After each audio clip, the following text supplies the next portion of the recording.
₱5,000,000 ang ipinadala ko bawat buwan para sa reyna ng buhay ko. Pero bakit sa gitna ng ulan at putikan ko siya natagpuan? Habang ang babaeng pinangakuan ko ng kasal ay humahalakhak sa piling ng iba sa loob ng bahay na pinaghirapan ko, ang aking ina ay namamalimos ng tirang kanin sa gilid ng kalsada. Isang matinding pagtataksil, isang pag-ibig na nauwi sa puot. Handa ka na bang masaksihan kung paano babawin ng isang anak ang dangal na tinapakan ng kasakiman? Makakaya mo bang patawarin ang iyong sarili kung ang huling yakap ng iyong ina ay puno na ng pasakit? Ito ang kwento ng pagbabalik, pagbabayad puri, at ang tunay na kahulugan ng pamilya. Salamat naman at sa wakas ay wala na ang matandang yan dito. Masyadong mabaho, amoy luma at amoy gamot ang buong mansyon dahil sa kanya. Ang boses na yon ni Rachel, ang babaeng pinangarap ni Marcus Hale na makasama habang buhay, ay tumagos sa kanyang pandinig na tila isang matalim na balisong. Nakatayo si Marcus sa pintuan ng malawak na sala. Suot ang kanyang mamahaling coat na amoy New York pa. Bit-bit ang isang maliit na asul na velvet box. Sa loob niyon ay isang kwintas na may pendant na brilyante, ang regalong pinag-ipunan niya ng husto para sa kanyang nanay Elena. 10 taon siyang nagpakapagod sa ibang bansa, binuwis ang bawat oras at lakas para lamang matiyak na sa kanyang pagbabalik. Ang kanyang ina ay mamumuhay na tila isang reyna. Ngunit ang bawat salitang lumalabas sa bibig ni Rachel ay tila lason na unti-unting pumapatay sa kanyang puso. Nakita niya si Rachel na nakaupo sa sofa. Hawak ang isang baso ng mamahaling alak habang kausap ang isang lalaking hindi niya kilala. Ang lalaki ay tumatawa habang hinihimas ang balikat ng kanyang kasintahan sa loob mismo ng bahay na ipinagawa ni Marcus para sa kanyang ina. Dahan-dahang nanghina ang mga kamay ni Marcus. Ang maliit na velvet box ay dahan-dahang dumulas mula sa kanyang mga daliri at lumapag sa malambot na carpet nang walang kahit anong tunog. Ngunit sa loob ng kanyang dibdib, may isang bagay na tuluyang nawasak. Ang kanyang hininga ay naging mabigat at ang bawat tibok ng kanyang puso ay tila isang malakas na paghampas ng alon sa matitigas na bato. Tila tumigil ang ikot ng mundo. Ang halimuyak ng mga sariwang bulaklak sa florera ay biglang naging amoy ng nabulok na mga pangako. Lumingon si Rachel at sa isang sandali, ang kanyang mukha ay naging maputla na tila isang bangkay nang makita ang lalaking dapat ay bukas pa darating. Ang kanyang baso ay muntik nang mabitawan at ang lalaking kasama niya ay mabilis na lumayo. "Marcus, darling, you're early. Why didn't you call me?" Ang boses ni Rachel na kanina lang ay puno ng pangungutya. Ngayon ay binalot ng pekeng tamis na tila asukal na may kasamang lason. Tumayo siya at naglakad patungo kay Marcus. Susubukan sanang humalik. Ngunit ang nanlalamig na tingin ni Marcus ay nagpatigil sa kanya. Nasaan si nanay? Ang tanong ni Marcus ay maikli, malamig, at puno ng namumuong unos. Ang kanyang mga kamao ay nakakuyom ng mahigpit hanggang sa ang kanyang mga kuko ay bumaon sa kanyang palad. Nagbibigay ng hapdi na hindi man lang niya naramdaman dahil sa mas matinding sakit sa kanyang kalooban. Nag-iwas ng tingin si Rachel, pilit na hinahanap ang kanyang script ng pagsisinungaling. "Marcus, let's talk first. You know, your mom. She's been very difficult lately. Ang lala na ng demensya niya. Bigla na lang siyang umalis nung isang gabi at hindi na bumalik. We tried everything to find her, I promise. I even hired private investigators." Tinitigan ni Marcus ang mga mata ni Rachel, naghahanap ng kahit katiting na katotohanan, ngunit wala siyang nakita, kundi ang anino ng panlilinlang. Lumingon si Marcus sa gilid ng pintuan, sa basurahan na nakatabi sa malaking pasilyo. Doon, nakita niya ang isang dulo ng pamilyar na tela. Lumapit siya at kinuha iyon. Iyon ang lumang kapa na niniting ng kanyang ina para sa kanya noong bata pa siya. Ang tanging bagay na laging dala ni Nanay Elena dahil ito ang nagpapaalala sa kanya sa kanyang anak. Ito ay madumi, punit-punit at may bahid ng putik. Sa sandaling iyon, ang katahimikan sa loob ng mansyon ay tila naging isang malakas na sigaw sa pandinig ni Marcus. Ang bawat sakripisyo niya sa loob ng 10 taon, ang bawat gabing hindi siya natulog para lamang makapagpadala ng pera, ay tila isang malaking biro. Ang perang ipinadala niya para sa pagkalinga sa kanyang ina ay napunta lamang sa mga mamahaling damit at alak ni Rachel, habang ang kanyang ina ay malamang na nasa kung saang sulok ng kalsada, giniginaw at nag-iisa. Isang matinding panginginig ang bumalot sa buong katawan ni Marcus. Hindi niya alam kung ang nararamdaman niya ay puot o isang malalim na pagkabigo sa sarili. Paano niya hinayaang mangyari ito? Paano niya ipinagkatiwala ang pinakamahalagang tao sa buhay niya sa isang halimaw na nagsuot ng maskara ng isang anghel? Bago pa man makapagsalita muli si Rachel, ang telepono sa bulsa ni Marcus ay biglang nag-vibrate ng sunod-sunod. Kinuha niya ito nang may nanginginig na kamay.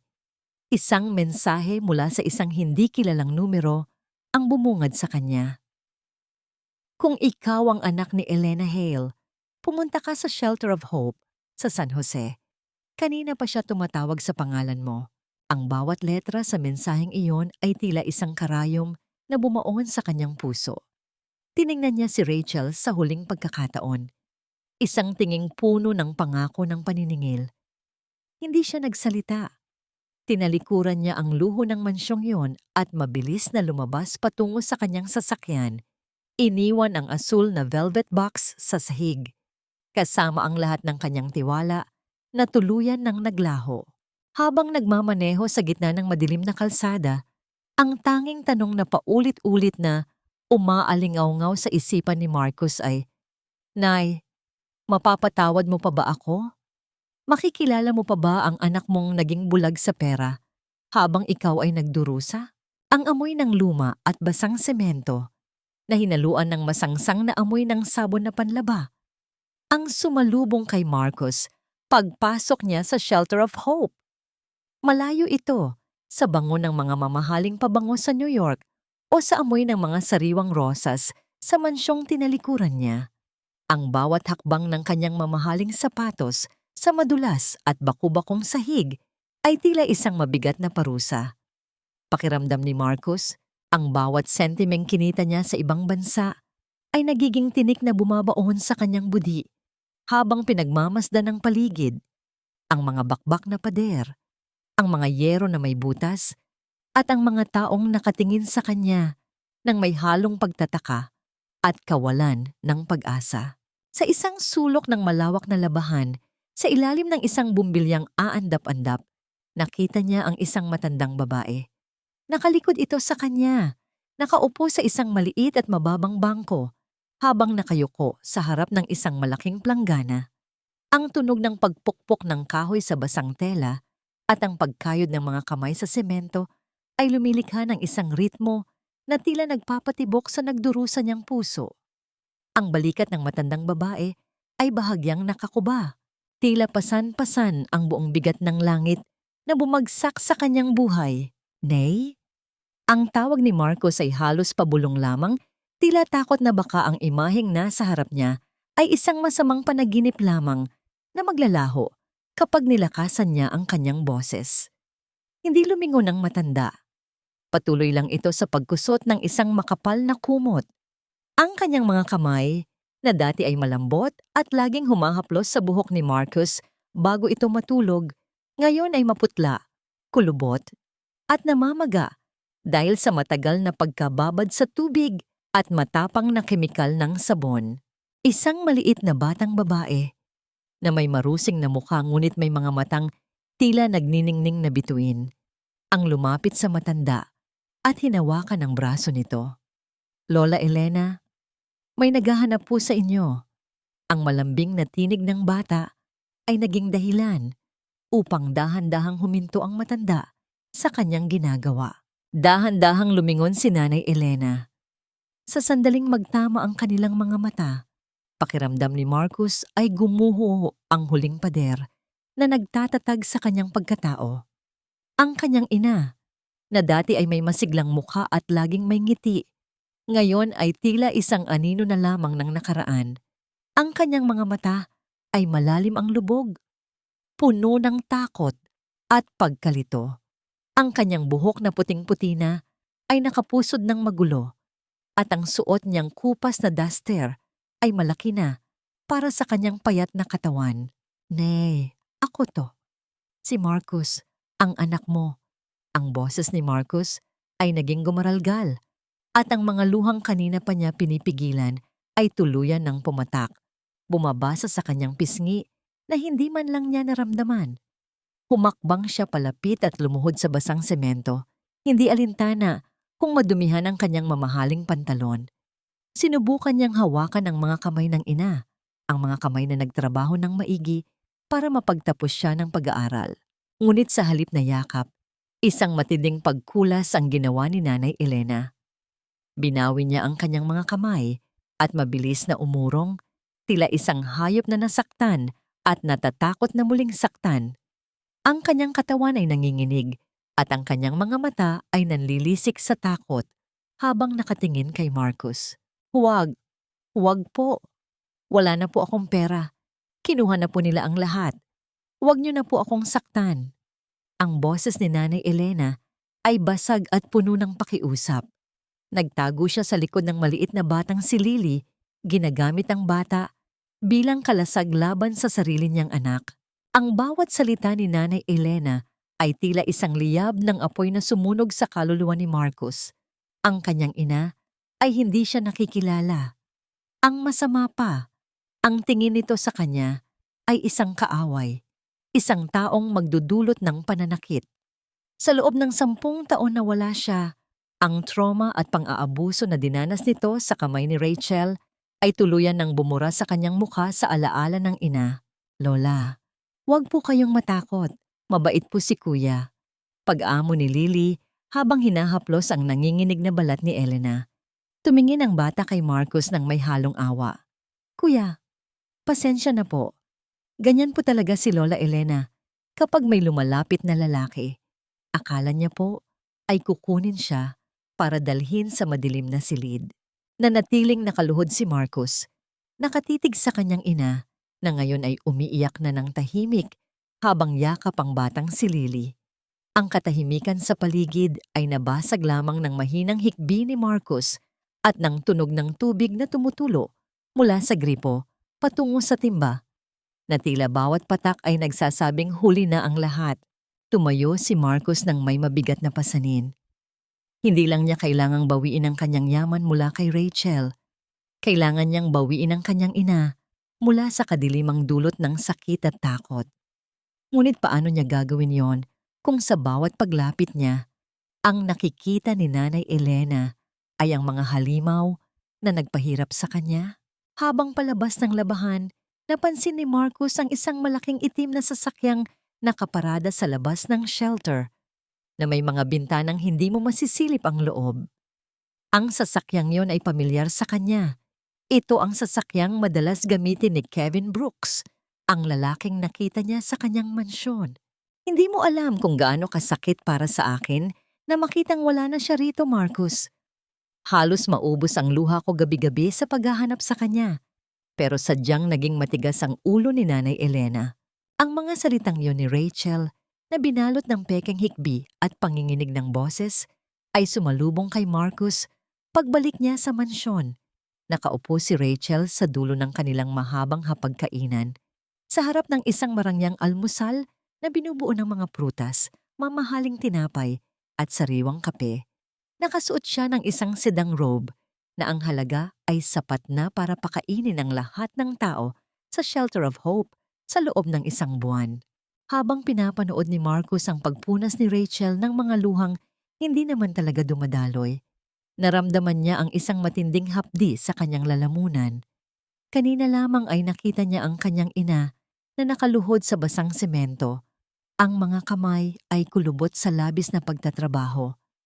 Habang ang babaeng ito, ang babaeng pinagkatiwalaan niya, ay nagpapakasasa sa karangyaan sa gitna ng kanyang mga kasinungalingan. Ito ang sining ng gaslighting na perpektong ginagawa ni Rachel Pinapalabas niyang siya ang biktima, na siya ang nagdusa sa pag-aalaga sa isang matandang ulyanin, habang unti-unti niyang binubura ang dangal ni Nanay Elena. Talaga, Rachel? Hirap na hirap ka ba talaga? Ang boses ni Marcus ay mahinahon, ngunit sa ilalim niyon ay ang isang nagngangalit na bulkang handang sumabog. Naupo siya sa tapat nito, tinititigan ang bawat galaw ng mga mata ni Rachel. Sobra, darling. Ilang beses siyang nagtangkang saktan ako. Minsan, itinatapon niya ang pagkain na niluluto ko dahil akala niya ay nilalason ko siya. I did everything for her dahil mahal kita, Marcus. Pero ang sakit-sakit na palaging ako ang masama sa paningin niya. Dugtong pa ni Rachel habang hinahawakan ang kamay ni Marcus sa ibabaw ng mesa. Naramdaman ni Marcus ang pandidiri nang dumampi ang balat ni Rachel sa kanya. Ang mga kamay na ito, na tila napakalinis at napakalambot, ay ang parehong mga kamay na nagtulak sa kanyang ina palabas ng pinto sa gitna ng bagyo. Ngunit pinilit ni Marcus na huwag bawiin ang kanyang kamay. Kailangan niyang maglaro. Kailangan niyang hayaan si Rachel na maniwala na kontrolado pa rin nito ang sitwasyon. Pasensya na kung naging pabigat si nanay sa'yo, Rachel. Siguro nga ay tama ka. Kailangan na niya ng mas espesyal na pangangalaga. Sabi ni Marcus, pilit na itinatago ang pait sa kanyang boses. Isang mabilis na ningning ng tagumpay ang dumaan sa mga mata ni Rachel. Bago ito muling nagpanggap na malungkot. I agree, darling. May alam akong isang pasilidad sa probinsya.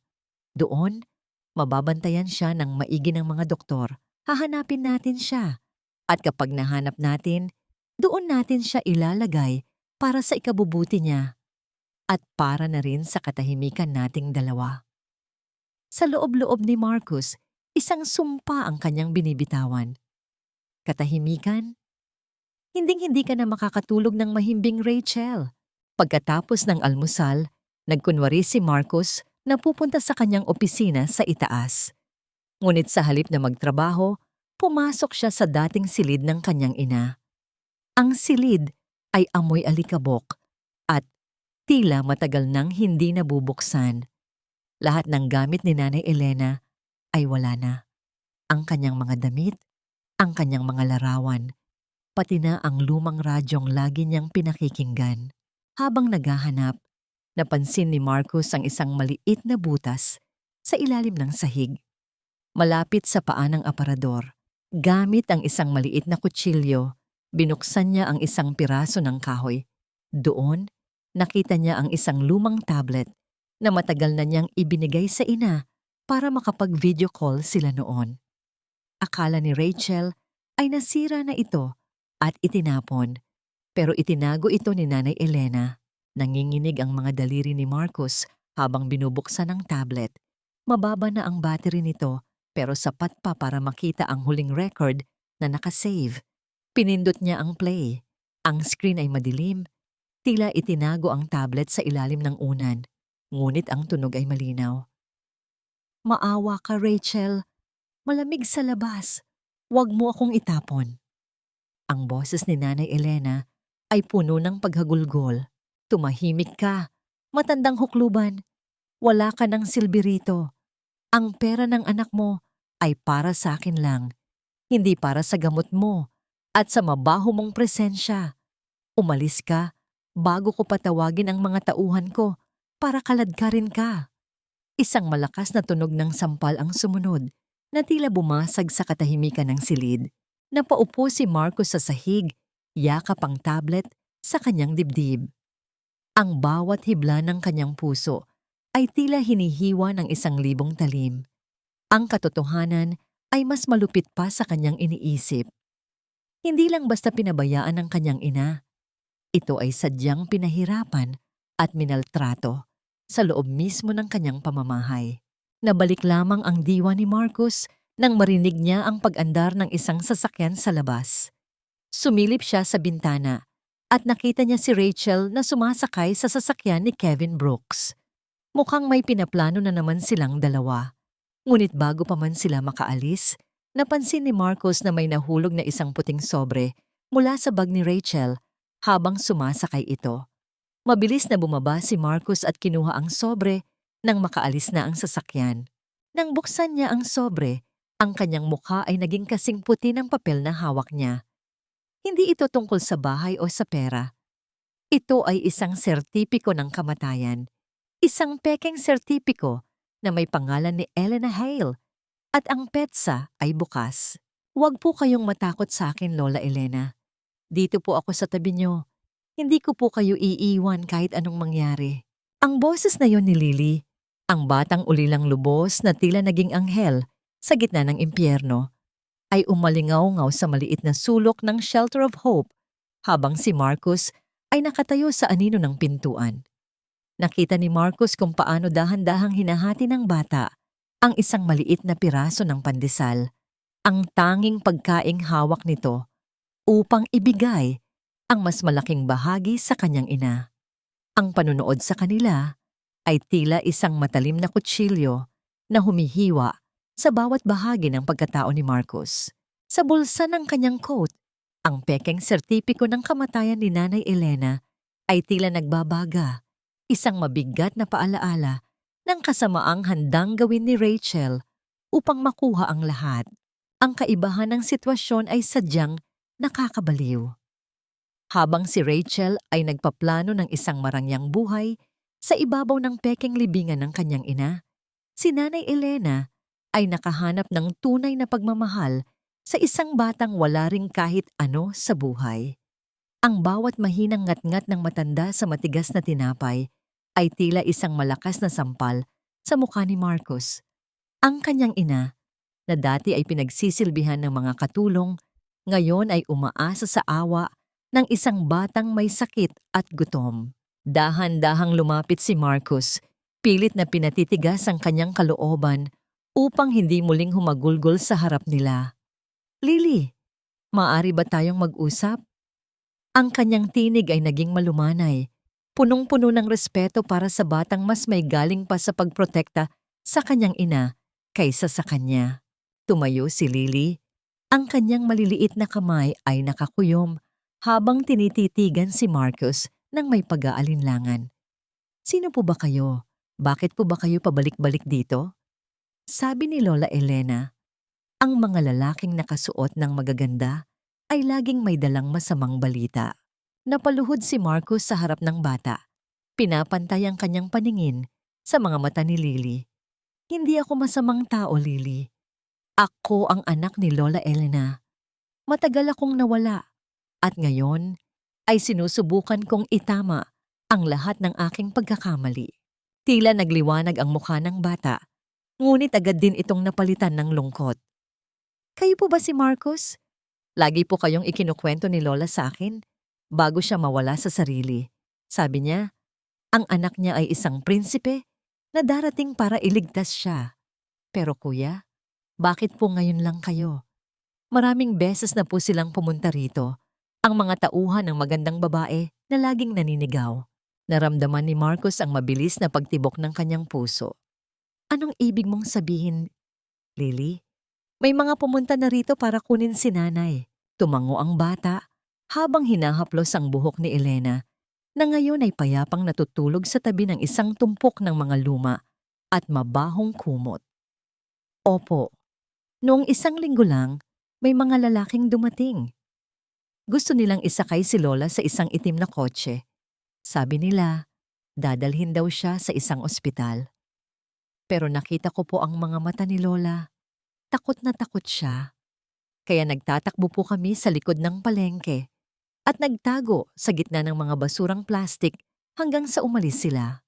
Ang bawat detalye mula kay Lily ay tila mga huling piraso ng puzzle na nabubuo sa isipan ni Marcos. Ang pekeng death certificate ay hindi lang para sa pera. Ito ay para sa isang plano ng pagliligpit.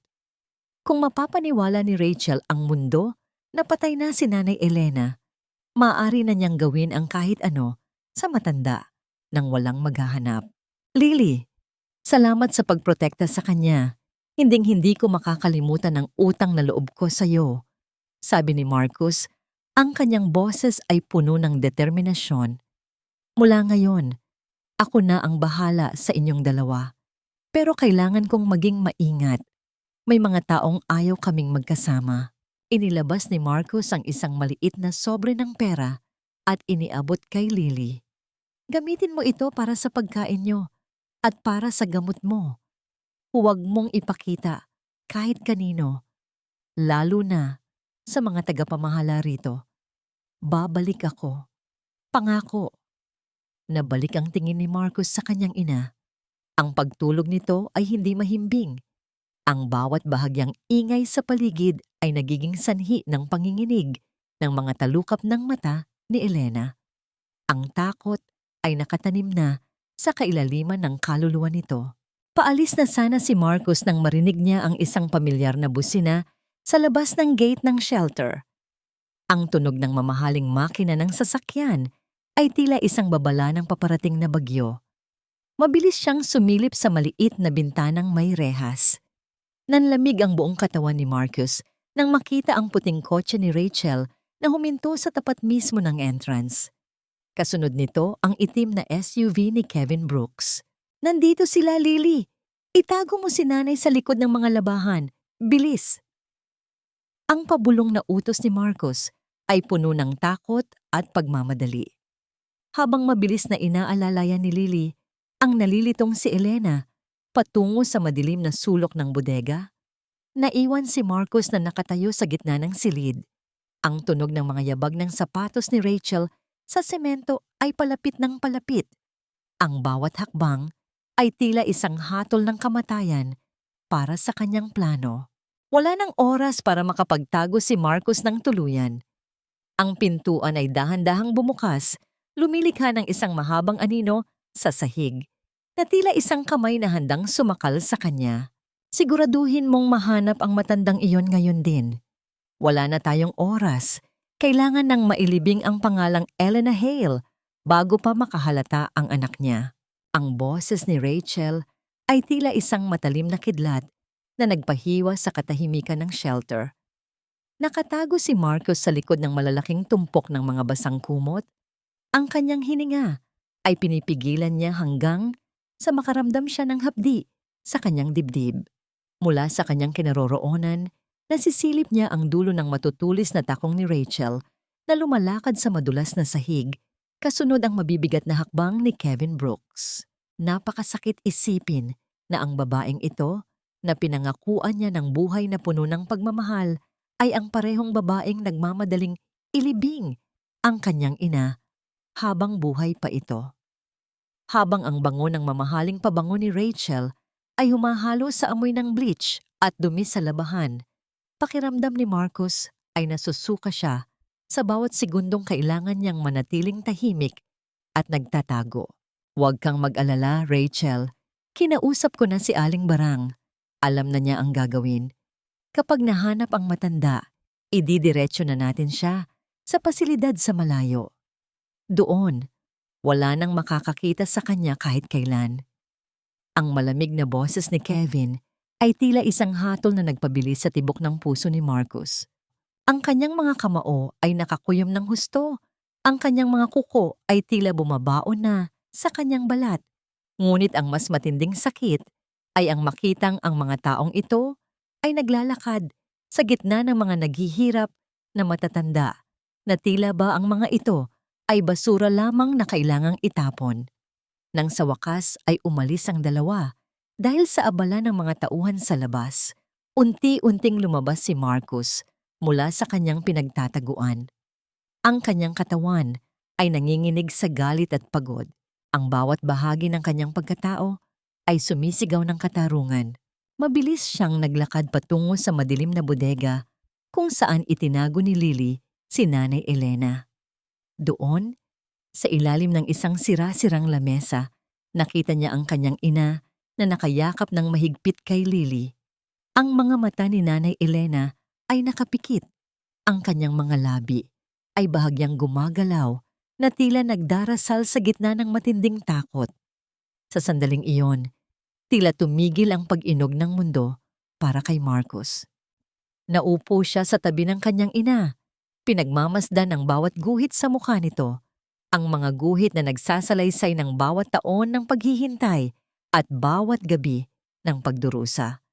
Dahan-dahang hinawakan ni Marcos ang kulubot at nanlalamig na kamay ni Nanay Elena. Sa pagkakataong ito, hindi kumulas ang matanda. Tila ba sa kailaliman ng kanyang pagtulog, naramdaman niya ang init na dati niyang kilala. Nay, patawarin mo ako. Ang boses ni Marcos ay naging isang mahinang hikbi na tila isang daloy ng tubig na naghahanap ng labasan. Patawarin mo ako dahil naging bulag ako. Akala ko, ang perang ipinapadala ko ay sapat na para maging masaya ka. Akala ko, sapat na ang mabigyan kita ng magandang bahay kahit wala ako sa tabi mo. Ang laki ng kasalanan ko sa iyo, Nay. Ang utang na loob ko sa bawat pagod mo noong bata pa ako, binaliwala ko dahil sa ambisyon ko. Ang mga luha ni Marcos ay pumatak sa palad ni Nanay Elena. Isang sandali ng pagsisisi na tila naglilinis sa lahat ng kanyang pagkakamali. Ang bawat patak ng luha ay isang pangako na hinding-hindi na niya hahayaang may lumapit pang muli na masamang loob sa kanyang ina. Pinanood ni Lily si Marcos mula sa tabi. Ang mga mata ng bata ay puno ng pag-unawa na hindi sukat sa kanyang edad. Kuya Marcos, huwag na po kayong umiyak. Alam ko pong mahal kayo ni Lola Elena. Lagi po siyang nakatingin sa bintana, hinihintay ang pagdating niyo. Ang mahinang bulong ni Lily ay tila isang haplos sa sugatang puso ni Marcos. Ngunit ang kapayapaan ay panandalian lamang. Dahan-dahang imulat ni Nanay Elena ang kanyang mga mata. Sa unang sandali, ang mga mata nito ay puno ng kalituhan. Ngunit nang makita ang mukha ni Marcos na malapit sa kanya, ang kanyang mga balintataw ay biglang lumaki sa takot. Isang matinding panginginig ang muling bumalot sa matanda at isang mahinang ungol ng sakit ang lumabas sa kanyang tuyong lalamunan. Ikaw yung kasama nila. Ang boses ni Nanay Elena ay puno ng panginginig at kawalan ng tiwala. Gusto niyo rin akong saktan. Gusto niyo akong kunin. Hindi, Nay. Ako to, si Marcos, ang anak mo. Pilit na pakiusap ni Marcos, ngunit ang kanyang ina ay pilit na kumakawala sa kanyang hawak. Tila ba ang bawat haplos ni Marcos ay nagdudulot ng hapdi sa balat nito. Sa gitna ng kaguluhan, isang malakas na tunog ng pagbagsak ng mga plastik na timba sa labas ang narinig.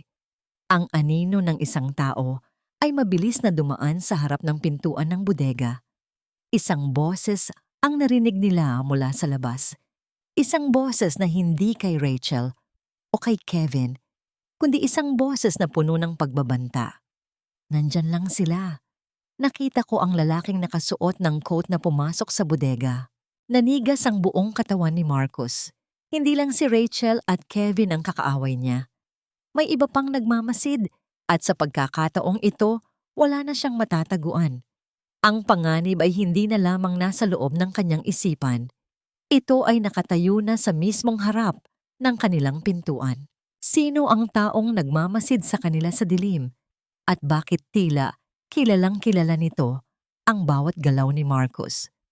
Ang mas malaking katanungan, makakaya pa bang mabawi ni Marcos ang tiwala ng kanyang ina bago sila tuluyang mahanap ng mga taong gustong magpatahimik sa kanila? Walang personalan, Sir Marcos. Trabaho lang ito at mas malaki ang bayad sa akin ni Ma'am Rachel kaysa sa anumang itatapat nyo. Ang boses na yon ay mula kay Mang Gardo, ang gwardiya ng shelter na dati ay binibigyan ni Marcos ng tip para bantayan ang kanyang ina. Ngunit sa mundong ito na nilason na ng pera ni Rachel, ang katapatan ay tila isang telang madaling mapunit. Nakatayo si Mang Gardo sa pintuan ng bodega, hawak ang isang radyong debaterya, habang ang anino nito ay tila isang mahabang galamay na gustong sumakop sa maliit na espasyong kinalalagyan ni na Marcos. Naramdaman ni Marcos ang isang matinding panlalamig sa kanyang batok. Ang taong inaasahan niyang magiging mata at tenga niya sa loob ng shelter ay siya palang naging ahas na nagbulong kay Rachel. Sa likod niya, naramdaman ni Marcos ang paghigpit ng hawak ni Lily sa duster ni Nanay Elena. Ang munting pag-asa na naramdaman niya kanina ay tila isang kandilang biglang hinipan ng malakas na hangin. Gardo, akala ko ba ay magkaibigan tayo? Binayaran kita para protektahan ang nanay ko, hindi para ipagkanulo siya. Ang boses ni Marcos ay mababa. Puno ng pagkadismaya na humahalo sa nagngangalit na galit. Tumawa ng mapait ang gwardiya. Ang tunog nito ay tila pagkakiskis ng mga kalawang na bakal. Ang pagkakaibigan ay hindi nakakapagpakain ng pamilya. Sir, si Ma'am Rachel, hindi lang pera ang ibinigay niya. Binigyan niya rin ako ng kasiguruhan na hindi ako mawawalan ng trabaho. Kaya pasensya na. Kailangan niyo nang lumabas dyan. Bago pa man makasagot si Marcos, narinig niya ang mabilis na pag-andar ng mga sasakyan sa labas. Hindi lang pala si Rachel at Kevin ang narito. May mga tauhan silang kasama na handang gawin ang maruming trabaho. Sa kabilang dako, sa loob ng isang itim na SUV na nakaparada sa dilim, hindi kalayuan sa shelter, magkatabing nakaupo sina Rachel at Kevin Brooks. Ang liwanag mula sa kanilang mga cellphone ay nagbibigay ng isang nakakatakot na kulay sa kanilang mga mukha. Hawak ni Kevin ang isang makapal na folder na naglalaman ng mga titulo ng lupa at mga dokumento ng bangko. Siguraduhin mong pirumado ang lahat ng ito, Rachel. Kapag nailipat na sa pangalan mo ang lupain sa Batangas at ang mga shares sa kumpanya, wala nang magagawa si Marcos kahit bumalik pa siya sa Amerika. Ang boses ni Kevin ay puno ng kasakiman. Tila isang linta na naghihintay na sipsipin ang huling patak ng yaman ng mga Hale. Ngumiti si Rachel, isang ngangiting hindi umaabot sa kanyang mga mata. Huwag kang mag-alala, Kevin. Ang matandang yun ay madaling pasunurin. Konting takutin lang, pipirma na yon. At kapag nakuha na natin ang lahat, hindi na kailangang mamatay ni Elena Hale sa papel lang. Gagawin nating totoo ang lahat, pero sa paraang walang makakahalata. Anong ibig mong sabihin? Tanong ni Kevin habang hinihimas ang kanyang baba. May kaibigan ako sa isang mental institution sa malayo. Isang lugar kung saan ang mga pasyente ay hindi na muling nakakalabas. Doon, mabubuhay si Elena bilang isang numero lang, walang pangalan, walang alaala. Doon siya tuluyang malulunod sa sarili niyang kadiliman. Ang paliwanag ni Rachel ay tila isang malamig na hangin na nagpataas ng balahibo sa braso ni Kevin. Ito ang sabwatan ng dilim, isang planong hindi lang pagnanakaw ng yaman, kundi ang tuluyang pagbura sa pagkatao ng isang inang wala namang ibang ginawa kundi magmahal. Samantala, sa loob ng bodega, narinig ni Marcos ang bawat yabag ng mga paa na papalapit sa kanilang pinagtataguan. Alam niyang wala na siyang ibang mapupuntahan. Tumingin siya kay Nanay Elena na ngayon ay nakatulala na lamang sa kawalan. Tila ba ang kanyang isipan ay lumipad na sa isang lugar kung saan walang sakit. Lily, makinig ka sa akin, pabulong na utos ni Marcos habang hinahawakan ang balikat ng bata. May maliit na bintana sa likod ng mga tumpok ng sako. Gusto kong ilabas mo si nanay doon. Huwag kayong hihinto sa pagtakbo hanggang sa marating nyo ang simbahan sa kanto. Hanapin nyo si Father Jose. Sabihin nyo ang pangalan ko. Paano po kayo, Kuya Marcos? Ang tanong ni Lily. Ang kanyang boses ay nanginginig sa takot. Ako na ang bahala rito. Haharapin ko sila. Ang sagot ni Marcos habang dahan-dahang tumatayo at humaharap sa pintuan. Ang kanyang anyo ay tila isang sundalong handang mamatay para sa kanyang reyna. Dahan-dahang bumukas ang pinto ng bodega. Ang liwanag mula sa flashlight ni Mang Gardo ay tumama sa mukha ni Marcos dahilan upang mapapikit siya ng bahagya. Ngunit sa likod ng gwardya, nakita niya ang isang figura na hinding-hindi niya malilimutan. Iyon ay si Kevin Brooks. Hawak ang isang hiringgilya na may lamang malinaw na likido. Isang nangising mapangasar ang nakaguhit sa mukha nito. Masyado kang pakialamero, Marcos. Dapat ay nanatili ka na lang sa New York at nagpadala ng pera. Ngayon, kailangan mo ring maranasan ang katahimikang inihanda namin para sa nanay mo. Ang banta ni Kevin habang dahan-dahang humahakbang palapit. Naramdaman ni Marcus ang mabilis na pagtibok ng kanyang puso. Wala siyang armas, wala siyang kasama, at ang tanging proteksyon niya ay ang kanyang mga kamay. Ngunit sa sandaling iyon, hindi siya natatakot para sa kanyang sarili. Ang tanging nasa isip niya ay ang kaligtasan ng kanyang ina. Isang malakas na kalabog ang narinig mula sa likuran ng bodega. Mukhang nahanap na ng mga tauhan ni Rachel ang maliit na bintanang balak sanang labasan ni Lily at Nanay Elena. Ang huling daan patungo sa kaligtasan ay tuluyan na ring hinarangan. Masyado kang bilib sa sarili mo, Marcos. Akala mo ba sapat na ang talino at yaman para protektahan ang lahat? Sa huli, ang pera pa rin ang nagdidikta kung sino ang mananatiling nakatayo at kung sino ang ililibing sa limot. Ang boses ni Kevin Brooks ay parang isang malamig na bulong ng kamatayan habang dahan-dahan siyang lumalapit. Ang liwanag ng flashlight ay sumasalamin sa talim ng hiring gilyang hawak niya. Sa likod ni Marcus, naramdaman niya ang matinding panginginig ni Nanay Elena. Ang matanda ay nakasiksik sa sulok. Ang kanyang mga mata ay nakapikit ng mariin habang ang kanyang mga labi ay walang tigil sa pagbulong ng isang panalangin na halos hindi na marinig. Sa sandaling iyon, tila tumigil ang oras para kay Marcus.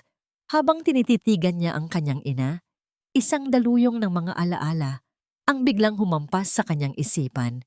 Hindi ang kanyang sariling alaala, kundi ang mga imaheng tila ipinapasa sa kanya ng nagdurusa niyang ina sa pamamagitan ng kanilang magkadugtong na kaluluwa. Tila bumalik ang kanyang gunita sa isang gabing madilim. Eksaktong 6 na buwan na ang nakalilipas. Ang tunog ng malakas na pagbuhos ng ulan sa bubong ng mansyon ay tila mga luhang bumabagsak mula sa langit.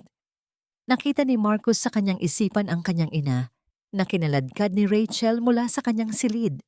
Ang bawat baitang ng hagdanan ay tila naging instrumento ng pagpapahirap habang ang mahihinang tuhod ni Nanay Elena ay tumatama sa matigas na kahoy. Maawa ka, Rachel. Huwag mo akong itapon sa ulan. Anak, Marcus, tulungan mo ako. Ang hikbi ni Nanay Elena na narinig ni Marcus sa kanyang gunita ay mas masakit pa sa anumang pisikal na sugat. Ngunit ang tanging tugon ni Rachel ay isang malakas na pagtulak sa matanda palabas ng dambuhalang pinto ng mansyon. Bumagsak ang matanda sa malamig na semento ng kalsada. Ang kanyang suot na manipis na duster ay agad na nabasa ng ulan.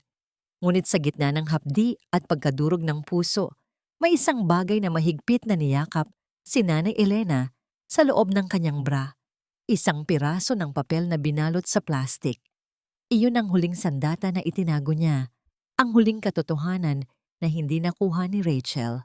Nabalik lamang ang diwa ni Marcus sa kasalukuyan nang marinig niya ang mabigat na yabag ni Kevin sa basang sahig ng bodega. Anong tinitingin-tingin mo, Marcus? Oras na para magpahinga kayong dalawa ng nanay mo. Bago pa man makahakbang si Kevin, napansin ni Marcus ang isang maliit at maduming tela na nakasuksok sa ilalim ng lumang kama kung saan laging nakaupo si Nanay Elena sa shelter.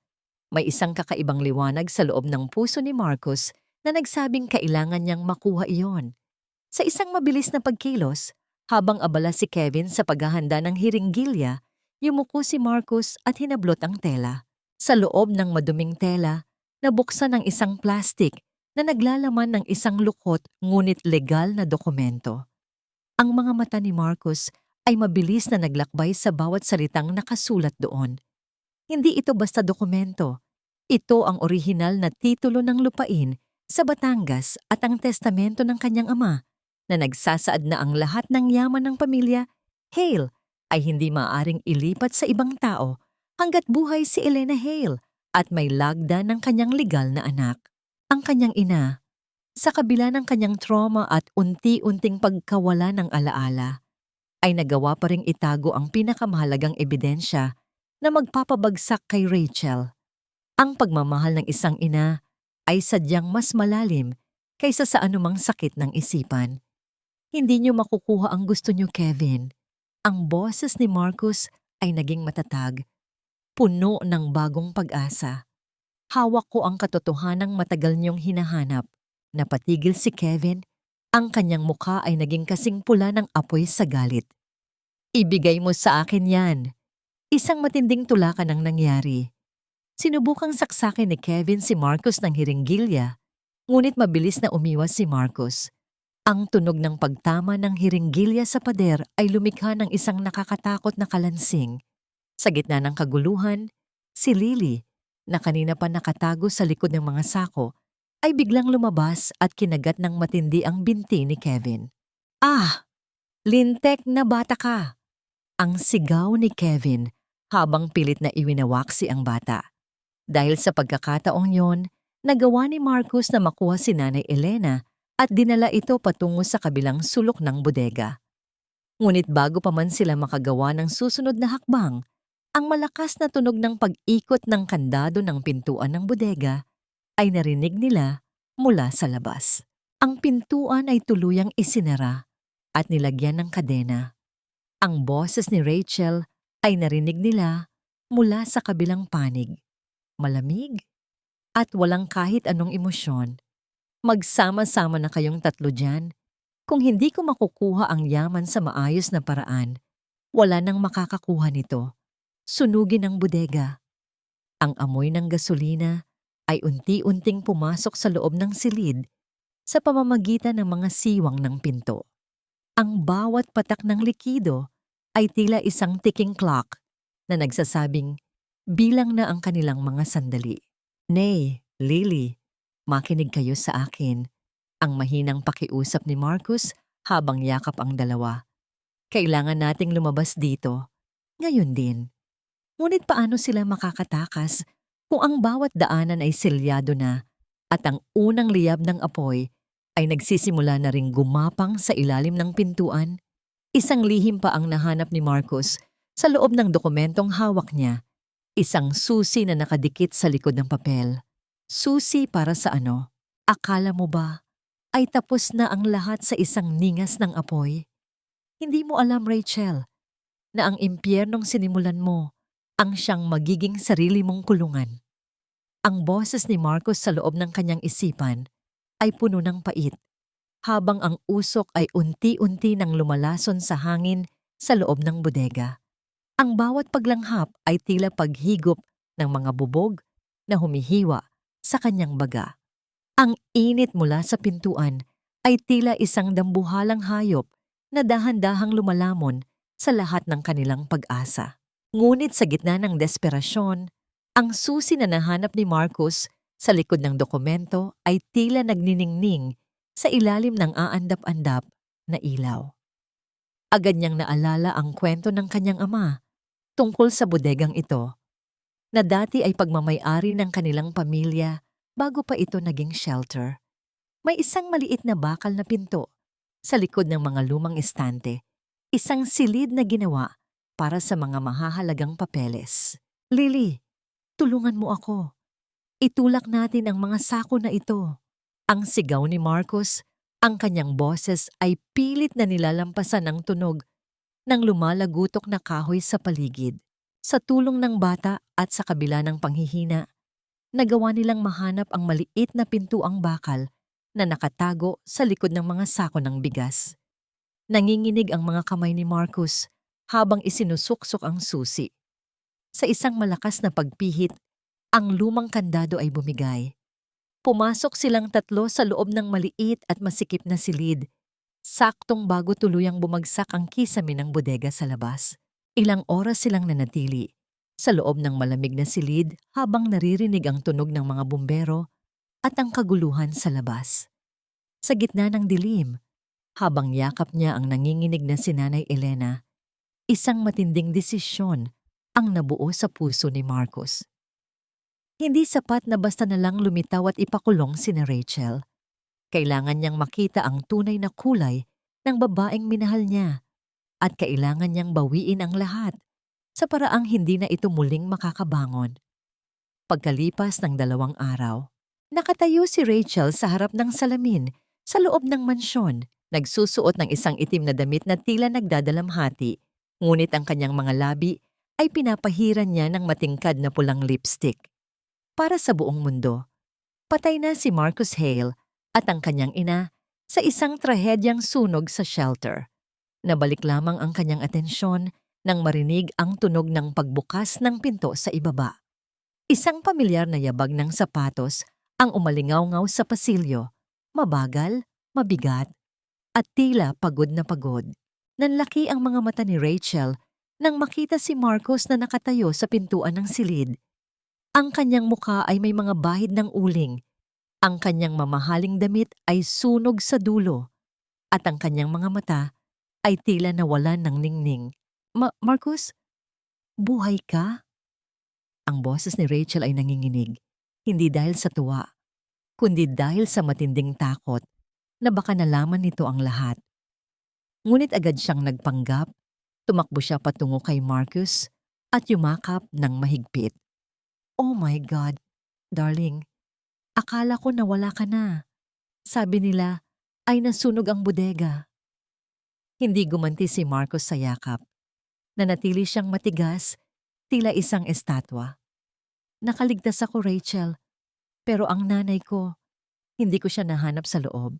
Isang lihim ng ngiti ang dumaan sa mga labi ni Rachel habang nakasubsob ang mukha sa dibdib ni Marcos. I'm so sorry, darling. Ang sakit-sakit. Pero ang mahalaga ay narito ka. Dahan-dahang humiwalay si Marcos at naupo sa gilid ng kama. Ang kanyang balikat ay nakayuko, tila isang taong talunan. Rachel, may kailangan akong aminin sa'yo. Ang sunog na yon, doon ko itinago ang lahat ng mga dokumento ng bangko at ang mga hard drive ng kumpanya ko sa New York. Lahat ng access ko sa yaman ko, nandoon sa loob ng vault na natunaw sa init. Napatigil si Rachel. Ang kanyang mga mata ay tila naging matalas na tila isang agila. Anong ibig mong sabihin? May insurance naman, di ba? Wala, Rachel. Ang lahat ng investments ko ay nakatali sa mga pirma at code na tanging ako at ang nanay ko lang ang nakakaalam. At dahil wala na ang nanay ko at wala na ang mga dokumento, bankrupt na ako. Wala na tayong pera. Ang mansyong ito, baka bawiin na rin ng bangko sa susunod na buwan dahil sa mga utang ko na hindi ko na mababayaran. Ito ang the chess move. Isang malaking kasinungalingan para subukin ang huling hibla ng katapatan ni Rachel. Pinagmamasdan ni Marcos ang bawat pagbabago sa mukha ni Rachel, ang pagkawala ng tamis sa kanyang mga labi, ang pagkunot ng noo, at ang paglamig ng kanyang mga mata. Wala na. As in, zero? Ang boses ni Rachel ay wala na ang paglalambing. Ito ay naging matigas at puno ng pandidiri. May kaunti pa sigurong matitira kung ibebenta natin ang mga alahas mo at ang mga gamit dito. Ang pakiusap ni Marcos habang pilit na hinahawakan ng kamay ni Rachel. Magmula tayo sa simula, Rachel. Magtatrabaho ako bilang empleyado ulit at titira tayo sa isang maliit na apartment. Ang mahalaga ay magkasama tayo, di ba? Dahan-dahang binawi ni Rachel ang kanyang kamay. Tila ba ang balat ni Marcos ay may nakakahawang sakit. Tumayo siya at lumayo. Ang kanyang mukha ay naging kasing pait ng lason. Magmula sa simula? Sa tingin mo ba ay nagtiis ako sa amoy ng matandang yun sa loob ng ilang taon para lang mauwi sa isang maliit na apartment? Ang boses ni Rachel ay tumaas, puno ng pangungutya. Wala ka palang kwenta, Marcos. Akala ko ay matalino ka, pero isa ka palang tanga na hinayaang masunog ang sarili mong kinabukasan. Sa sandaling iyon, ang pintuan ng silid ay muling bumukas.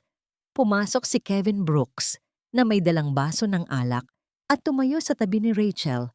Ang dalawa ay nagpalitan ng makahulugang tingin sa harap mismo ni Marcos. Sabi ko naman sa'yo, Rachel, masyadong emosyonal ang lalaking ito. Ang tawa ni Kevin ay tila isang nakakairitang tunog ng gasgas na plaka. Ngayong wala ka na palang pera, Marcos, wala na ring dahilan para manatili si Rachel sa tabi mo. Rachel, ano ito? Ang tanong ni Marcos. Pilit na nagpapanggap na nasasaktan. Ano? Ito ang katotohanan, Marcos. Hindi kita minahal kahit kailan. Minahal ko ang bank account mo. At ngayong bankrupt ka na, You're just a piece of trash to me. Ang bawat salita ni Rachel ay tila isang liyab na gustong tumapos sa kung anong natitirang damdamin ni Marcus. Umalis ka na sa bahay ko. Ngayon din. Bahay mo? Pero wala pa sa pangalan mo ang titulong ito. Ang paalala ni Marcus. Ngumisi si Kevin at inilabas ang isang folder. Huwag kang kasiguruhan, Marcus. Noong isang gabi, bago ang sunog, napapirmahan na namin sa nanay mo ang lahat ng papeles sa ilalim ng matinding panggigipit. Legal na ang lahat. Kami na ang may-ari ng lahat ng ari-arian mo. Nanatiling tahimik si Marcus, ang kanyang ulo ay nakayuko. Ngunit sa ilalim ng kanyang anino, ang isang matamis at mapait na ngiti ay dahan-dahang gumuhit sa kanyang mga labi dahil ang dokumentong ipinagmamalaki nila ay ang peking bersyon na sadyang ipinakita ni Marcus sa kanila noon. Ang tunay na titulo at ang tunay na testamento ay ligtas na nakatago sa simbahan kasama ni Nanay Elena at Lily. Sige, aalis ako, ang mahinang sabi ni Marcus habang tumatayo. Pero bago ako umalis, gusto ko lang malaman. Nasaan ang nanay ko? Alam kong hindi siya namatay sa sunog. Tumawa si Rachel ng malakas, isang tunog na puno ng kasamaan. Gusto mong malaman? Sige, dahil wala ka naman ng magagawa. Ang nanay mo ay nasa isang lugar na mas malala pa sa kamatayan. At bukas na bukas, hindi na siya makikilala ng kahit sino bilang Elena Hale. Isang tunog ng sirena ng pulis ang biglang narinig mula sa malayo. Ngunit mabilis itong nawala. Tumingin si Marcus kay Rachel ng may matinding lalim.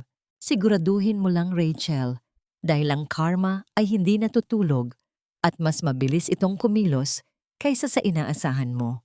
Akala mo ba ay natapos na ang lahat sa apoy na yon, Marcus?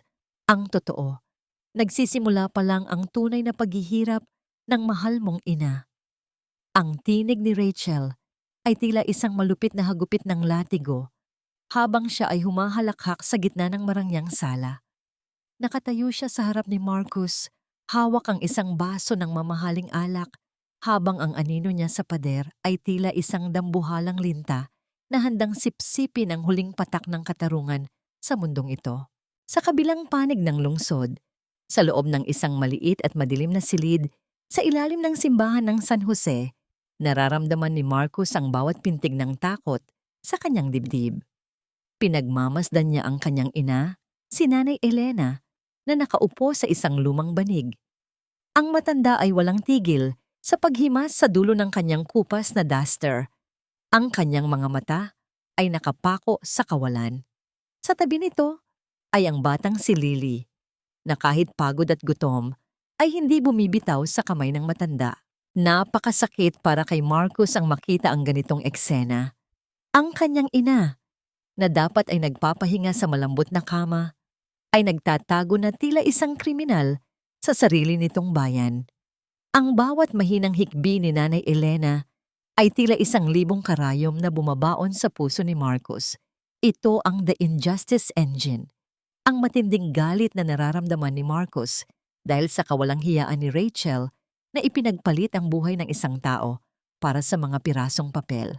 Huwag po kayong mag-alala, Lola Elena. Nandito po ako. Poprotektahan ko po kayo. Ang bulong ni Lily, ang boses nito ay nanginginig pero puno ng determinasyon. Kinuha ni Lily ang kanyang huling piraso ng biskwit mula sa kanyang bulsa. Isang biskwit na durug-durug na dahil sa pagtakbo nila mula sa sunog. At maingat itong isinubo sa natutulalang si Nanay Elena. Ang matanda ay dahan-dahang ngumuya at sa isang saglit isang maliit na ngiti ang sumilay sa kanyang mga labi. Hinawakan niya ang pisngi ni Lily at bumulong. Salamat, anak. Salamat. Naramdaman ni Marcus ang pagdaloy ng mainit na luha sa kanyang pisngi. Ang kanyang ina, sa gitna ng pagkawala ng alaala, ay nakakahanap pa rin ng paraan para magmahal. Ngunit ang kapayapaang ito ay panandalian lamang. Biglang narinig ni Marcus ang tunog ng mabilis na pagpreno ng mga sasakyan sa labas ng simbahan. Ang kalansing ng mga bakal na pintuan at ang mabibigat na yabag ng sapatos sa semento ay lumikha ng isang nakakatakot na ingay na tila isang papalapit na bagyo. Nandito sila! Hanapin ang matanda! Siguraduhin ninyong walang makakalabas. Ang sigaw ng isang lalaki mula sa labas ay tila isang hatol ng kamatayan. Iyon ang boses ng mga tauhan ni Kevin Brooks. Mukhang hindi nagtagal ang kanilang panlilinlang. Nalaman na ni Rachel na ang mga dokumentong hawak niya ay walang silbi. At ngayon ay handa na silang gawin ang lahat para makuha ang tunay na titulo. Marcus, darling, don't make this harder for everyone. Ibigay mo na sa akin ang matanda at ang mga papeles at baka hayaan ko pa kayong mabuhay na parang mga daga sa kalsada. Ang boses ni Rachel ay narinig ni Marcus sa pamamagitan ng megaphone. Ang bawat salita ay tila isang nakakarinding tunog ng kuko sa pisara. Naramdaman ni Marcus ang matinding panginginig ni Nanay Elena. Ang matanda ay biglang nagtatakbo sa sulok at nagtakip ng mga tenga. Ang kanyang mga sigaw ng takot ay tila bumabasag sa katahimikan ng banal na lugar. Huwag! Huwag niyo po akong kukunin. Marcus, tulungan mo ako. Ang paghingi ng saklolo ni Nanay Elena ay tila isang matalim na balisong na sumaksak sa kaluluwa ni Marcus. Sa gitna ng kaguluhan, nakita ni Marcus na dahan-dahang bumubukas ang pintuan ng silid sa ilalim ng simbahan. Isang anino ang pumasok. Isang lalaking may hawak na bakal na pamalo. Hindi na ito usapin ng pera. Ito ay usapin na ng buhay at kamatayan. Lily, itago mo si Nanay sa likod ng altar. Bilis! Ang utos ni Marcus. Habang mabilis na tumatayo at humaharap sa panganib. Ngunit bago pa man makagalaw si Lily, isang pamilyar na boses ang narinig ni Marcus mula sa kanyang likuran. Isang boses na hindi niya inaasahang maririnig sa gitna ng ganitong kapahamakan. Akala mo ba ay ikaw lang ang may sikreto, Marcus? Hindi mo alam kung sino ang tunay na kalaban sa kwentong ito. Lumingon si Marcus at nanlaki ang kanyang mga mata nang makita kung sino ang nakatayo sa madilim na sulok ng silid. Hawak ang isang dekalibring baril na nakatutok hindi sa mga tauhan ni Rachel, kundi sa mismong dibdib ni Marcus. Sino ang taong ito na tila alam ang bawat galaw ni Marcus at ano ang kinalaman niya sa nakaraan ni Nanay Elena na pilit na itinatago ng pamilya Hale? Tito Arthur, ikaw ba talaga yan? Ang boses ni Marcus ay tila isang hangin na nawalan ng lakas habang tinititigan ang lalaking nakatayo sa madilim na sulok ng silid sa ilalim ng simbahan. Ang liwanag mula sa isang maliit at aandap-andap na bumbilya ay tumama sa mukha ng lalaki. Ang mga mata nito ay malamig tila yelo at ang isang malalim na pilat sa pisngi ay tila isang mantsa sa alaala ni Marcus. Si Arthur Hale, ang nakababatang kapatid ng kanyang ama, na akala ng lahat ay matagal nang yumao sa isang aksidente sa ibang bansa, ay buhay at nakatayo sa harap niya. Hawak ang isang baril na nakatutok sa kanyang dibdib. Nagulat ba kita, Marcus? Akala niyo ba ay madali niyo akong malilimutan matapos niyo akong itakwil at hayaang mabulok sa hirap habang ang tatay mo ay nagpapakasasa sa yaman? Ang boses ni Arthur ay puno ng namumuong puot. Ang bawat salita ay tila isang matalim na bubog na naggagasgas sa katahimikan ng banal na lugar. Sa likod ni Marcus, narinig niya ang isang matinis na tili mula kay Nanay Elena. Ang matanda ay biglang nagtakip ng kanyang mukha. Ang kanyang buong katawan ay nanginginig nang higit pa sa nararamdaman niya noong nakita niya si Rachel. Huwag! Huwag mong kukunin ang bata. Arthur, maawa ka. Ang sigaw ni Nanay Elena na tila isang boses mula sa nakaraan na pilit na bumabalik sa kasalukuyan. Naramdaman ni Marcus ang mabilis na pagtibok ng kanyang puso. Isang malaking lihim ang unti-unting nabubunyag. Isang lihim na hindi lang tungkol sa pera, kundi tungkol sa isang madilim na bahagi ng kanilang pamilya na sadyang ibinaon sa limot. Tito, ibaba mo ang baril. Hindi ito ang paraan para ayusin ang lahat. Pakiusap ni Marcos habang dahan-dahang humahakbang palapit. Pilit na ginagamit ang kanyang sarili bilang kalasag para kina Nanay Elena at Lily. Ngumisi si Arthur, isang ngangising puno ng pait. Wala nang dapat ayusin, Marcos. Dumating na ang oras para makuha ko ang nararapat sa akin. At alam ni Elena kung nasaan ang tunay na kayamanan ng mga Hale. Hindi ang mga titulong yon, kundi ang mga blue diamond na itinago ng tatay mo bago siya mamatay. Sa sandaling iyon, ang pintuan ng bodega ay malakas na bumukas.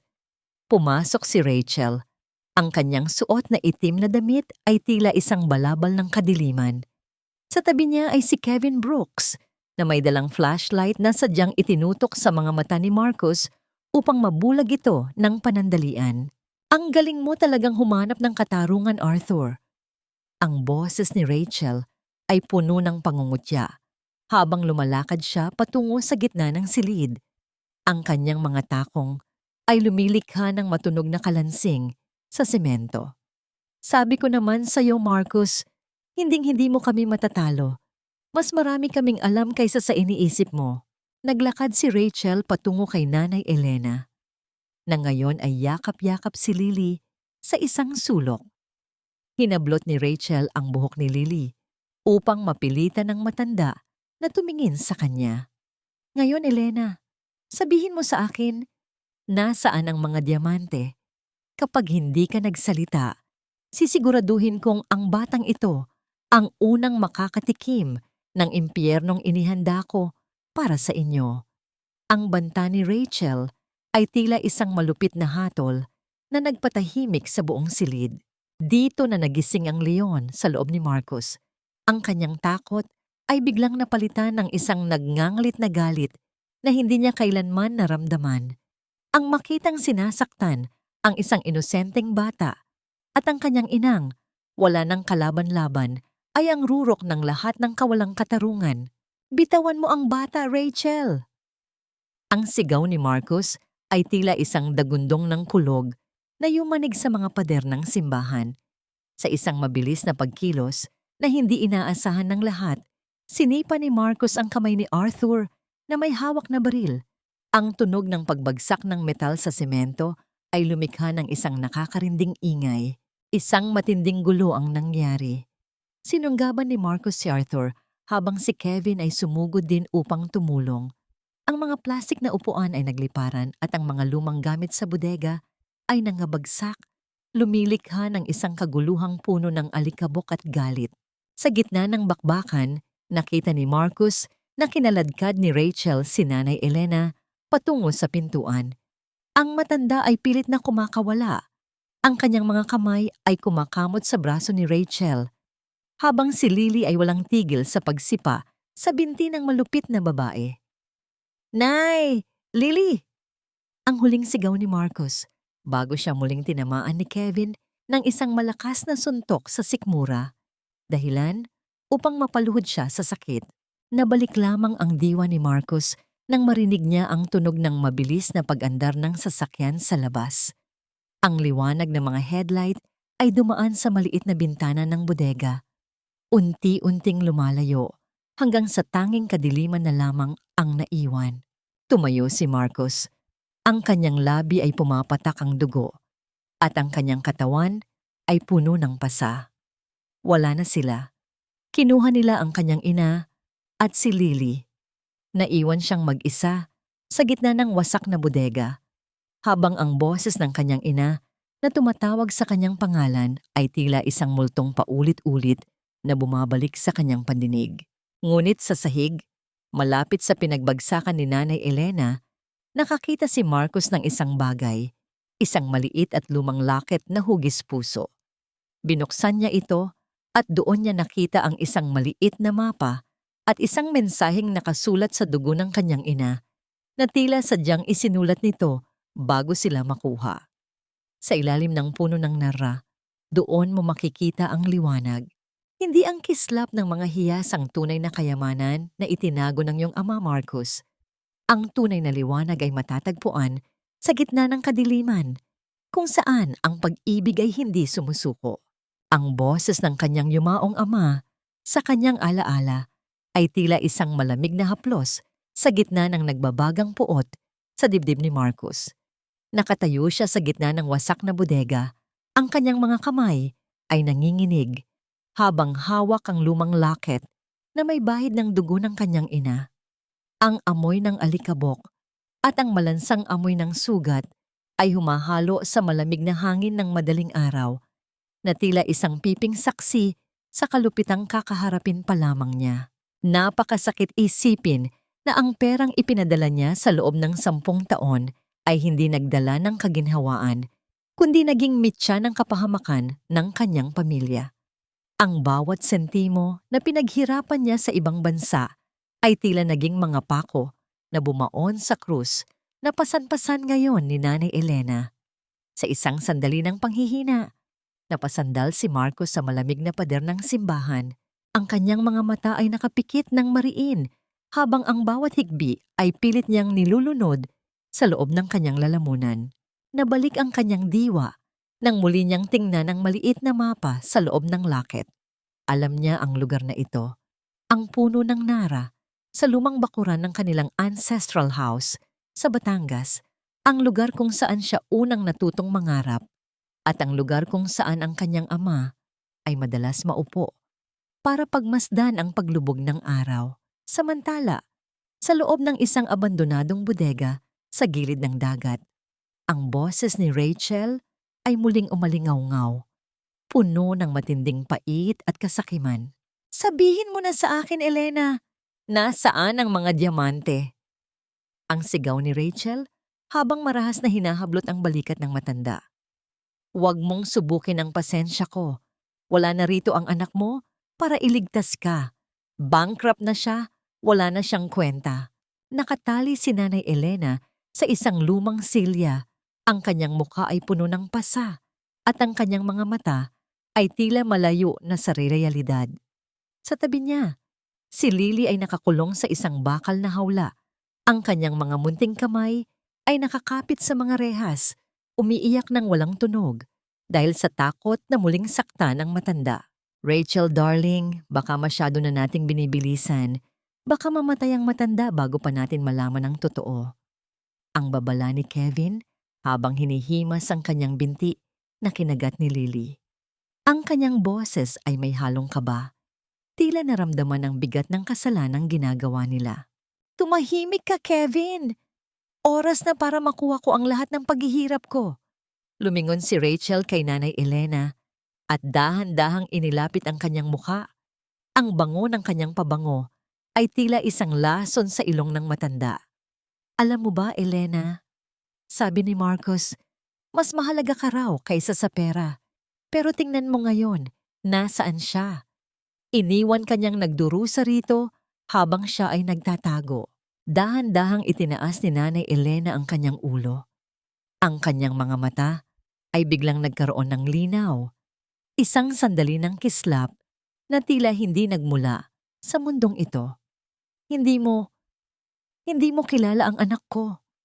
Ang boses ni Nanay Elena ay mahina, ngunit punong-puno ng dignidad. "Ang anak ko ay hindi matatalo ng isang babaeng ang puso ay gawa sa bato. Ang liwanag ay darating, Rachel, at ang kadiliman mo ay lalamunin ng sarili mong apoy." Isang malakas na sampalang itinugon ni Rachel, dahilan upang tumagilid ang ulo ng matanda. Ngunit sa halip na umiyak, isang mahinang tawa ang lumabas sa mga labi ni Nanay Elena. Isang tawa ng pag-asa na lalong nagpagalit kay Rachel. Habang nangyayari ito, narating na ni Marcos ang lumang bakuran sa Batangas. Ang lugar ay balot ng matataas na damo at ang ancestral house ay tila isang kalansay na lamang ng nakaraan. Sa ilalim ng dambuhalang puno ng Nara, nagsimulang maghukay si Marcos gamit ang kanyang mga kamay, hindi alintana ang sakit at ang pagbaon ng mga matutulis na ugat sa kanyang kuko. Pagkalipas ng ilang minuto, tumama ang kanyang mga daliri sa isang matigas na kahon na bakal. Nanginginig ang kanyang mga kamay habang binubuksan ito. Ngunit sa loob, Hindi ang kislap ng diamante ang tumambad sa kanya. Ito ay isang makapal na bundle ng mga sulat na hindi kailanman na ipadala. Mga sulat ni Nanay Elena para sa kanya sa loob ng 10 taon. At sa ilalim ng mga sulat, nahanap niya ang isang recorder at isang dokumento na may lagda ng kanyang ama at ng isang mataas na opisyal ng gobyerno. Nang i-play ni Marcos ang recorder, ang boses ng kanyang ama ay narinig niya, punong-puno ng pait. Marcos, kung naririnig mo ito, ibig sabihin ay nahanap mo na ang katotohanan. Hindi ako namatay sa aksidente. Pinatay ako ni na Arthur at ng tatay ni Rachel para makuha ang lupain natin. Ang lahat ng perang ipinapadala mo ay hindi napupunta sa nanay mo. Ito ay ginagamit nila para pondohan ang kanilang ilegal na negosyo. Naramdaman ni Marcos ang paghinto ng kanyang mundo. Ang babaeng mahal niya, ang pamilyang pinagkatiwalaan niya, ay ang mga taong pumatay sa kanyang ama at nagnanakaw sa kanyang buhay sa loob ng 10 taon. Ang diamante ay isa lamang pain para iligaw ang lahat. Isang tunog ng pagtapak ng tuyong dahon ang narinig ni Marcos mula sa kanyang likuran. Dahan-dahan siyang lumingon at nakita niya si Kevin Brooks na nakatayo. Hawak ang isang baril, ngunit ang mga mata nito ay puno ng luha at pagsisisi. Huli na ang lahat, Marcos. Pinapunta ako rito ni Rachel para tapusin ka, pero hindi ko na kaya. Pinatay nila ang nanay mo kanina lang sa bodega. Nanigas ang buong katawan ni Marcos. Ang hangin sa paligid ay tila naging kasing lamig ng yelo. Ang kanyang ina, ang dahilan ng kanyang pagsusumikap, ay wala na. Wala na siya, Marcos. Wala na ang nanay mo dahil sa kasakiman ng babaeng akala mo ay iibigin mo habang buhay. Ang mga salitang yon ni Kevin Brooks ay tila isang malakas na hampas ng dambuhalang alon na tuluyang nagpaguho sa natitirang lakas ni Marcos Hale. Sa ilalim ng puno ng Nara, sa gitna ng kadiliman ng Batangas, ang mundo ni Marcos ay tuluyang tumigil sa pag-ikot. Ang hangin na kanina ay malamig, ay tila naging kasing init ng apoy na humahaplos sa kanyang balat, habang ang bawat tibok ng kanyang puso ay tila isang mabigat na martilyo na nagpaparamdam ng hindi matatawarang sakit. Nabitawan ni Marcos ang recorder at ang mga sulat ni Nanay Elena. Ang mga piraso ng papel na naglalaman ng 10 taon ng pag-ibig at paghihintay ay dahan-dahang lumipad sa hangin, tila mga puting kalapati na nawalan ng direksyon. Napaluhod si Marcos sa basang lupa.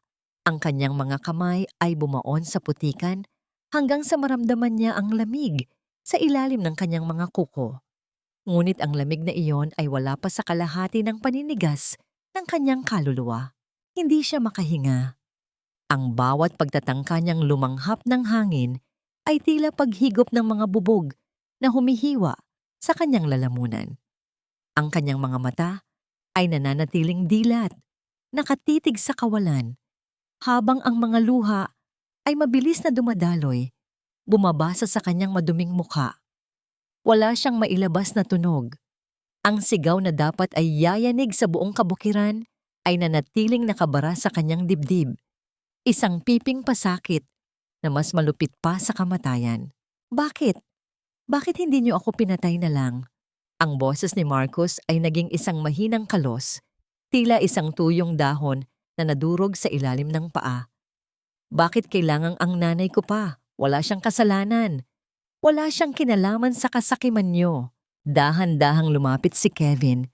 Ang baril na hawak niya ay nakababa na sa kanyang tabi. Ang kanyang mukha ay puno ng pawis at ang kanyang mga mata ay nangingintab sa pagsisisi. Hindi ko ginusto ito, Marcus. Pero si Rachel ay isang halimaw na nilikha ng sarili niyang nakaraan. Akala mo ba ay mahal ka niya? Mula nang bata pa siya, tinuruan na siya ng kanyang ama na ang mundo ay isang malaking palengke, na lahat ng bagay, pati ang pag-ibig, ay may katapat na presyo. Nabuo sa gitna ng trahedya, nang muling mahawakan ni Marcos ang isang piraso ng sulat na hindi lumipad ng malayo. Ito ang huling sulat ni Nanay Elena na may petsang 1 linggo bago ang kanyang pagbabalik. Anak, kahit anong mangyari, huwag mong hahayaang kainin ng galit ang puso mo. Kung sakaling hindi na tayo magkita, tandaan mo na ang pinakamalaking yaman na maibibigay ko sa iyo ay ang kakayahang magpatawad. Huwag kang maging katulad nila, Marcos. Manatili kang tao.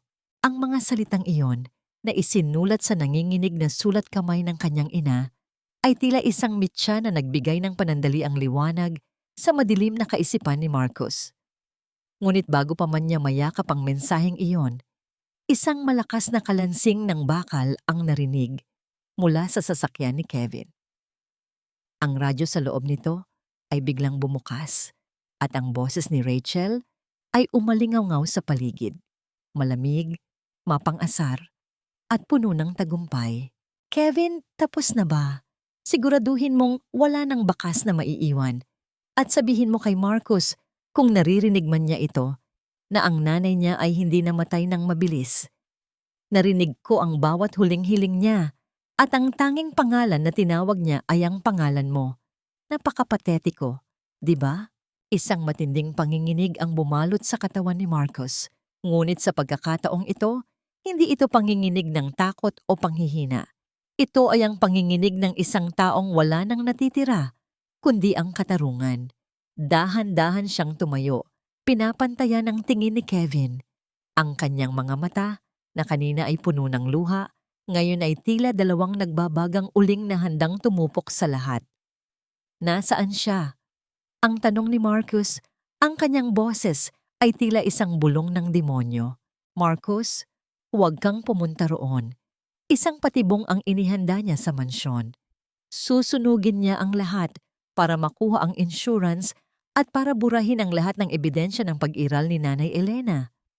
Ang babala ni Kevin, habang ang kanyang kamay ay nanginginig sa pag-abot ng susi ng sasakyan kay Marcos. Kunin mo na ito. Ito na lang ang magagawa ko para mabawasan ang kasalanan ko. Mabilis na sumakay si Marcos sa sasakyan. Ang tunog ng makina na bumubuga ng usok ay tila isang hudyat ng digmaan.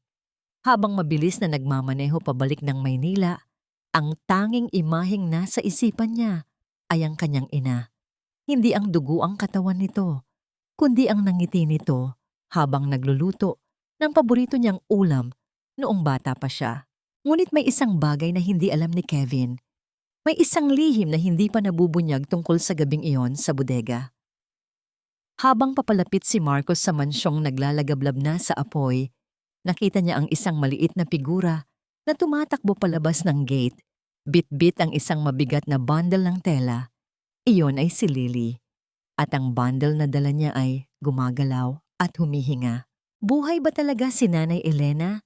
O isang malupit na laro na naman ito ng tadhana? At ano ang gagawin ni Marcos kapag nalaman niyang ang taong pinagkatiwalaan ni Rachel ay ang mismong taong magtataksil sa kanya sa huli? Ang init na nagmumula sa naglalagablab na mansyon ay tila isang dambuhalang pader na humahampas sa mukha ni Marcos.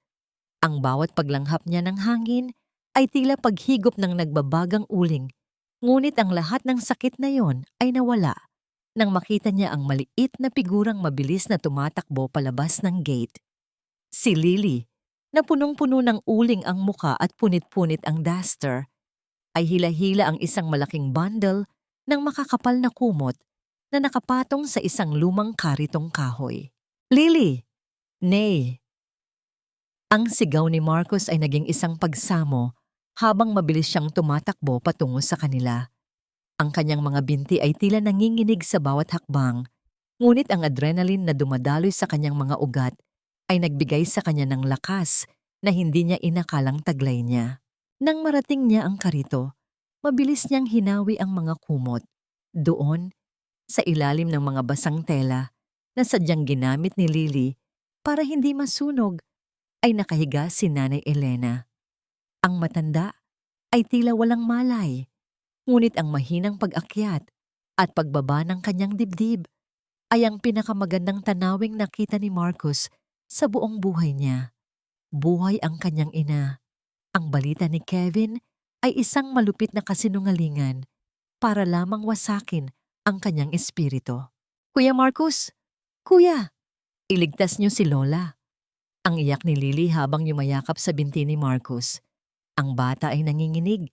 Ang kanyang maliliit na kamay ay may mga paso. Ngunit ang kanyang mga mata ay nagniningning sa katapangan. Hindi ko po siya iniwan. Sabi ko po sa kanya, darating kayo. Binuhat ni Marcus ang kanyang ina mula sa karito. Ang payat at tila walang bigat na katawan ni Elena ay maingat niyang idinikit sa kanyang dibdib.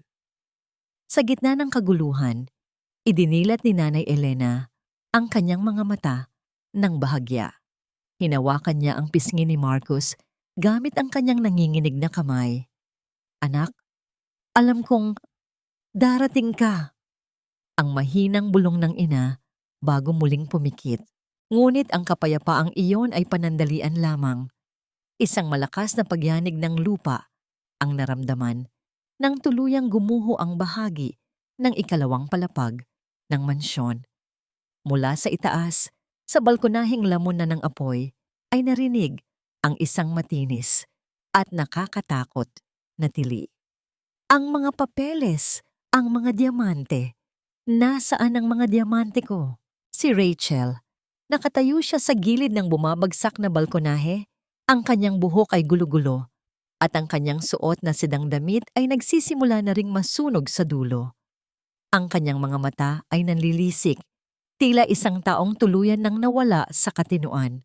Sa kanyang mga kamay ay yakap-yakap niya ang isang vault na bakal. Ang vault na inaakala niyang naglalaman ng lahat ng yaman ng mga Hale. Rachel, bumaba ka na riyan! Guguho na ang buong bahay! Ang sigaw ni Marcus, ang kanyang boses, ay puno ng babala sa kabila ng lahat ng ginawa ng babae sa kanya. Hindi! Akin ito! Paghihirap ko ito! Ang sigaw ni Rachel habang pilit na binubuksan ang vault sa gitna ng mga naglalagablab na poste. Ngunit sa kanyang pagkataranta, hindi niya napansin na ang sahig sa ilalim ng kanyang mga paa ay unti-unti nang bumibigay. Sa isang iglap, isang malakas na tunog ng pagkabasag ng mga kahoy na haligi ang narinig sa buong paligid. Ang balkonahe ay tuluyang bumagsak, kasama si Rachel at ang kanyang vault ng mga pangarap. Isang makapal na usok at nagliliparang mga alipato ang bumalot sa lugar kung saan lumapag ang babae. Mabilis na ibinaba ni Marcus si Nanay Elena sa ligtas na lugar at sumugod patungo sa mga guho. Nakita niya si Rachel na nakadapa. Ang kanyang binti ay naipit sa isang mabigat na poste na nagliliyab. Ang vault na yakap niya ay bumukas at sa halip ng mga diamante o pera, ang lumabas mula rito ay ang mga lumang larawan ni Marcus at ng kanyang ama at ang mga sulat ng pagmamahal na itinago ni Elena. Mga bagay na walang halaga para kay Rachel, ngunit ang tanging tunay na kayamanan ng pamilya. Tulungan mo ako, Marcus. Darling, please. Ang pakiusap ni Rachel, ang kanyang boses ay puno ng matinding hapdi at takot. Ang apoy ay mabilis na gumagapang patungo sa kanyang direksyon. Napatigil si Marcus. Ang bawat imahe ng paghihirap ang hihirap ng kanyang ina, ang bawat sampal na tinanggap ni Elena, at ang bawat luhang ibinuhos ni Lily ay mabilis na naglakbay sa kanyang isipan. Hawak ni Marcus ang pagkakataong tapusin ang lahat. Ang kailangan lang niyang gawin ay tumalikod at hayaan ang apoy na gumawa ng katarungan. Ngunit sa gitna ng init, naramdaman ni Marcus ang hawak ni Lily sa kanyang kamay. Ang inosenteng mukha ng bata na nakatingin sa kanya ay tila isang paalala ng huling habilin ng kanyang ina sa sulat. Huwag kang maging katulad nila, Marcus. Manatili kang tao. Isang malakas na pagsabog ang narinig mula sa loob ng kusina ng mansyon, dahilan upang lalong lumaki ang apoy. Ang mga poste sa itaas ni Marcus ay nagsisimula na ring gumalaw, handang bumagsak sa kahit anong sandali.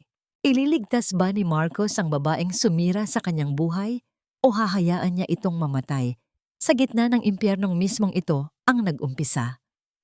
Sa bawat segundong lumilipas, ang pagkakataong makaligtas silang dalawa ay dahan-dahang naglalaho sa gitna ng makapal na usok. Ang bawat segundo sa loob ng naglalagablab na mansyon ay tila isang hatol ng kamatayan. Ang init ay tila mga kamay na sumasakal kay Marcus habang ang matinis na tili ni Rachel ay bumabasag sa dagundong ng nagbabagang apoy. Nakatingin si Marcus sa babaeng sumira sa kanyang buhay, si Rachel, na nakadapa sa ilalim ng mabigat na poste. Ang kanyang mga kamay ay madugo na sa pilit na pagyakap sa vault na wala namang laman kundi mga piraso ng papel. Marcus! Huwag mo akong iwan dito. Patawarin mo ako, darling. Gagawin ko ang lahat. Ibabalik ko ang lahat. Ang pagmamakaawa ni Rachel ay hinaluan ng ubo dahil sa makapal na usok. Ang kanyang mukha na dati ay puno ng kolorete at kapalaluan ngayon ay puno ng uling at luha ng takot. Huminga ng malalim si Marcus. Ang bawat hibla ng kanyang puso ay sumisigaw na talikuran ng babaeng ito. Naalala niya ang bawat sampal na tinanggap ng kanyang ina, ang bawat gabing ginawin si Elena sa kalsada, at ang takot sa mga mata ni Lily. Ngunit sa likuran niya, narinig niya ang mahinang boses ni Nanay Elena na pilit tumatawag sa kanyang pangalan mula sa ligtas na distansya. Sa isang sandali ng pagpapasya, kinuha ni Marcus ang isang mahabang bakal at pilit na itinaas ang nagbabagang poste na nakadagan sa binti ni Rachel. Ang tunog ng pagkakiskis ng bakal at ang pag-ungol ni Marcus sa tindi ng bigat ay lumikha ng isang nakakangilong ingay sa gitna ng apoy. Sa isang huling lakas, naisandal ni Marcus ang poste sa gilid at hinablot ang braso ni Rachel. Kinaladkad niya ang babae palabas ng bumabagsak na pinto, saktong bago tuluyang gumuho ang buong bubong ng mansyon, na nagdulot ng isang malakas na pagbagsak ng mga debris at nagliparang mga alipato sa paligid. Nang marating nila ang kalsada, binitawan ni Marcus si Rachel nang walang kahit anong emosyon. Ang babae ay nakahandusay sa semento, nanginginig at umiiyak habang pinagmamasdan ang kanyang mansyon na tuluyan ng nilalamon ng apoy. Ang lahat ng yaman na kanyang ninakaw, ang lahat ng karangyaan na kanyang ipinagmalaki, ay naging abo na sa harap ng kanyang mga mata. Ang pera ko, ang bahay ko, wala na ang lahat. Ang hagulgol ni Rachel ay tila isang kanta ng pagkatalo. Tumingin siya kay Marcus, umaasang makakakita ng awa. Marcus, tutulungan mo ako, 'di ba? May pera ka pa sa New York, 'di ba? Hindi sumagot si Marcus. Sa halip, ang tunog ng papalapit na mga sirena ng pulis at ambulansya ang sumagot para sa kanya. Mula sa madilim na sulok ng kalsada, lumitaw ang ilang sasakyan ng mga otoridad. Bumaba mula sa isang sasakyan si Kevin Brooks na may suot na posas. Kasunod ang ilang pulis na may dalang mga dokumento. Rachel Santos, isinasilbi namin ang warrant of arrest para sa kasong estafa, physical abuse at attempted murder laban kay Elena Hale. Ang boses ng opisyal ng pulisya ay tila isang huling hantungan para sa mga pangarap ni Rachel. Hindi! Si Kevin ang may gawa ng lahat. Si Marcus ang nagpabaya sa nanay niya. Wala akong kasalanan. Ang huling hirit ni Rachel ng gaslighting ay tila isang desperadong pagtatangka na baguhin ang katotohanan. Ngunit sa pagkakataong ito, wala nang naniniwala sa kanya. Ang mga ebidensyang nakuha ni Marcus mula sa recorder at ang pag-amin ni Kevin ay sapat na para ibaon siya sa kulungan habang buhay. Habang pinupusasan si Rachel, nakita ni Marcus si Arthur Hale na hila-hila rin ng mga pulis mula sa kabilang bahagi ng bakuran. Ang kanyang tito ay nakayuko. Ang mukha ay puno ng kahihiyan. Ang karma na matagal nang hinihintay ay dumating na sa pinakamalupit nitong anyo. Nangyari nang dahan-dahang lumapit si Marcus sa ambulansya kung nasaan si Nanay Elena. Ang matanda ay nakabalot sa puting kumot, habang si Lily ay nakahawak pa rin sa kanyang kamay. Sa unang pagkakataon sa loob ng maraming taon, ang mga mata ni Nanay Elena ay tumingin kay Marcus nang may buong linaw at pagkilala. Anak, tapos na ba? Ang mahinang tanong ni Elena. Ang kanyang boses ay tila isang payapang daloy ng tubig pagkatapos ng bagyo. Opo, Nay. Tapos na po. Wala na pong mananakit sa inyo. Ang sagot ni Marcus habang hinahalikan ang kamay ng kanyang ina. Isang mahabang yakap ang namagitan sa kanila. Isang yakap na nagtataglay ng lahat ng pagsisisi, pagpapatawad, at ang pangako ng isang bagong simula. Pinanood ni Marcus ang paglayo ng mga sasakyan ng pulis bitbit ang mga taong sumira sa kanyang pamilya. Ang apoy sa mansyon ay unti-unti nang pinapatay ng mga bumbero. Ngunit ang usok na pumapaibabaw sa langit ay tila nagsasabing, ang lahat ng kasamaan ay may katapusan. Ang yaman ay maaaring mawala sa isang iglap. Ngunit ang pag-ibig na nananatili sa gitna ng hirap ay hinding-hindi matutupok ng kahit anong apoy. Nabalik ang diwa ni Marcus nang marinig niya ang mahinang tawag ni Lily. Kuya Marcus, nasaan na po tayo titira? Tumingin si Marcus sa bata, pagkatapos ay sa kanyang ina, at sa huli ay sa mapayapang langit. Titira tayo sa isang lugar kung saan ang bawat gabi ay payapa, Lily. Sa isang lugar na tinatawag nating tahanan. Isang buwan ang lumipas mula nang lamunin ng apoy ang mansyon ng mga Hale, ngunit ang bango ng bagong luto na lugaw at ang sariwang hangin sa kanilang bagong tinitirhan ay tila isang gamot na unti-unting nagpapahilom sa mga sugat ni Marcus. Ang kanilang bagong bahay ay hindi kasing laki ng dating mansyon. Ito ay isang simpleng bungalow sa isang tahimik na subdivision. Napapaligiran ng mga halamang namumulaklak na paborito ni Nanay Elena. Wala na ang mga gintong palamuti, ngunit ang bawat sulok ay puno ng tunay na init at tawanan ni Lily na naghahabol ng isang maliit na kuting sa hardin. Nakatayo si Marcos sa beranda, pinagmamasdan ng kanyang ina na maingat na nagdidilig ng mga rosas. Ang bawat kilos ni Nanay Elena ay may kasama ng kapayapaan, malayo sa nanginginig at takot na matandang nakita niya sa shelter. Ngunit alam ni Marcus na may isang bagay pang kulang para sa tuluyang paggaling ng kanyang ina. Anak, maaari mo ba akong samahan? Ang boses ni Nanay Elena ay mahinahon, ngunit may kasamang determinasyon. Gusto kong bisitahin si Rachel. Napatigil si Marcus sa pag-inom ng kape. Ang pangalang yon ay tila isang mapait na lasa na muling nagpabalik ng galit sa kanyang dibdib. Bakit, Nay? Matapos ang lahat ng ginawa niya sa inyo, hayaan niyo na siyang mabulok sa kulungan. Hinawakan ni Nanay Elena ang kamay ng kanyang anak. Ang kanyang mga daliri ay hindi na kasing lamig ng dati. Marcus, ang pagtatanim ng galit ay parang pag-inom ng lason at pag-aasam na ang kaaway mo ang mamatay. Hindi ko ito ginagawa para sa kanya. Ginagawa ko ito para sa atin. Para wala na tayong dalang anumang bigat sa ating bagong buhay. Kahit labag sa loob, sinunod ni Marcus ang hiling ng ina. Pagkalipas ng ilang oras, narating nila ang custodial center kung saan nakapiit si Rachel habang naghihintay ng huling hatol ng korte. Pagpasok nila sa visiting area, sinalubong sila ng amoy ng lumang papel at ang malamig na semento ng pasilidad. Nang ilabas si Rachel ng mga gwardiya, halos hindi siya makilala ni Marcus. Ang babaeng dati ay laging nakasuot ng seda at brilyante ay nakasuot na ngayon ng kupas na kulay kahel na uniforme. Ang kanyang binti ay may benda pa rin at kailangan niya ng saklay para makalakad. Wala na ang kislap sa kanyang mga mata. Tila ba ang apoy sa mansyon ay kinuha rin ang kanyang kaluluwa. Naupo sila sa tapat ng isa't isa na pinaghihiwalay lamang ng isang makapal na salamin. Hindi makatingin ng diretso si Rachel kay Marcus, lalo na kay Nanay Elena. Nakayuko ang babae, ang kanyang nanginginig na mga kamay ay nakapatong sa kanyang mga hita. Rachel, ang tawag ni Nanay Elena. Dahan-dahang itinaas ni Rachel ang kanyang ulo.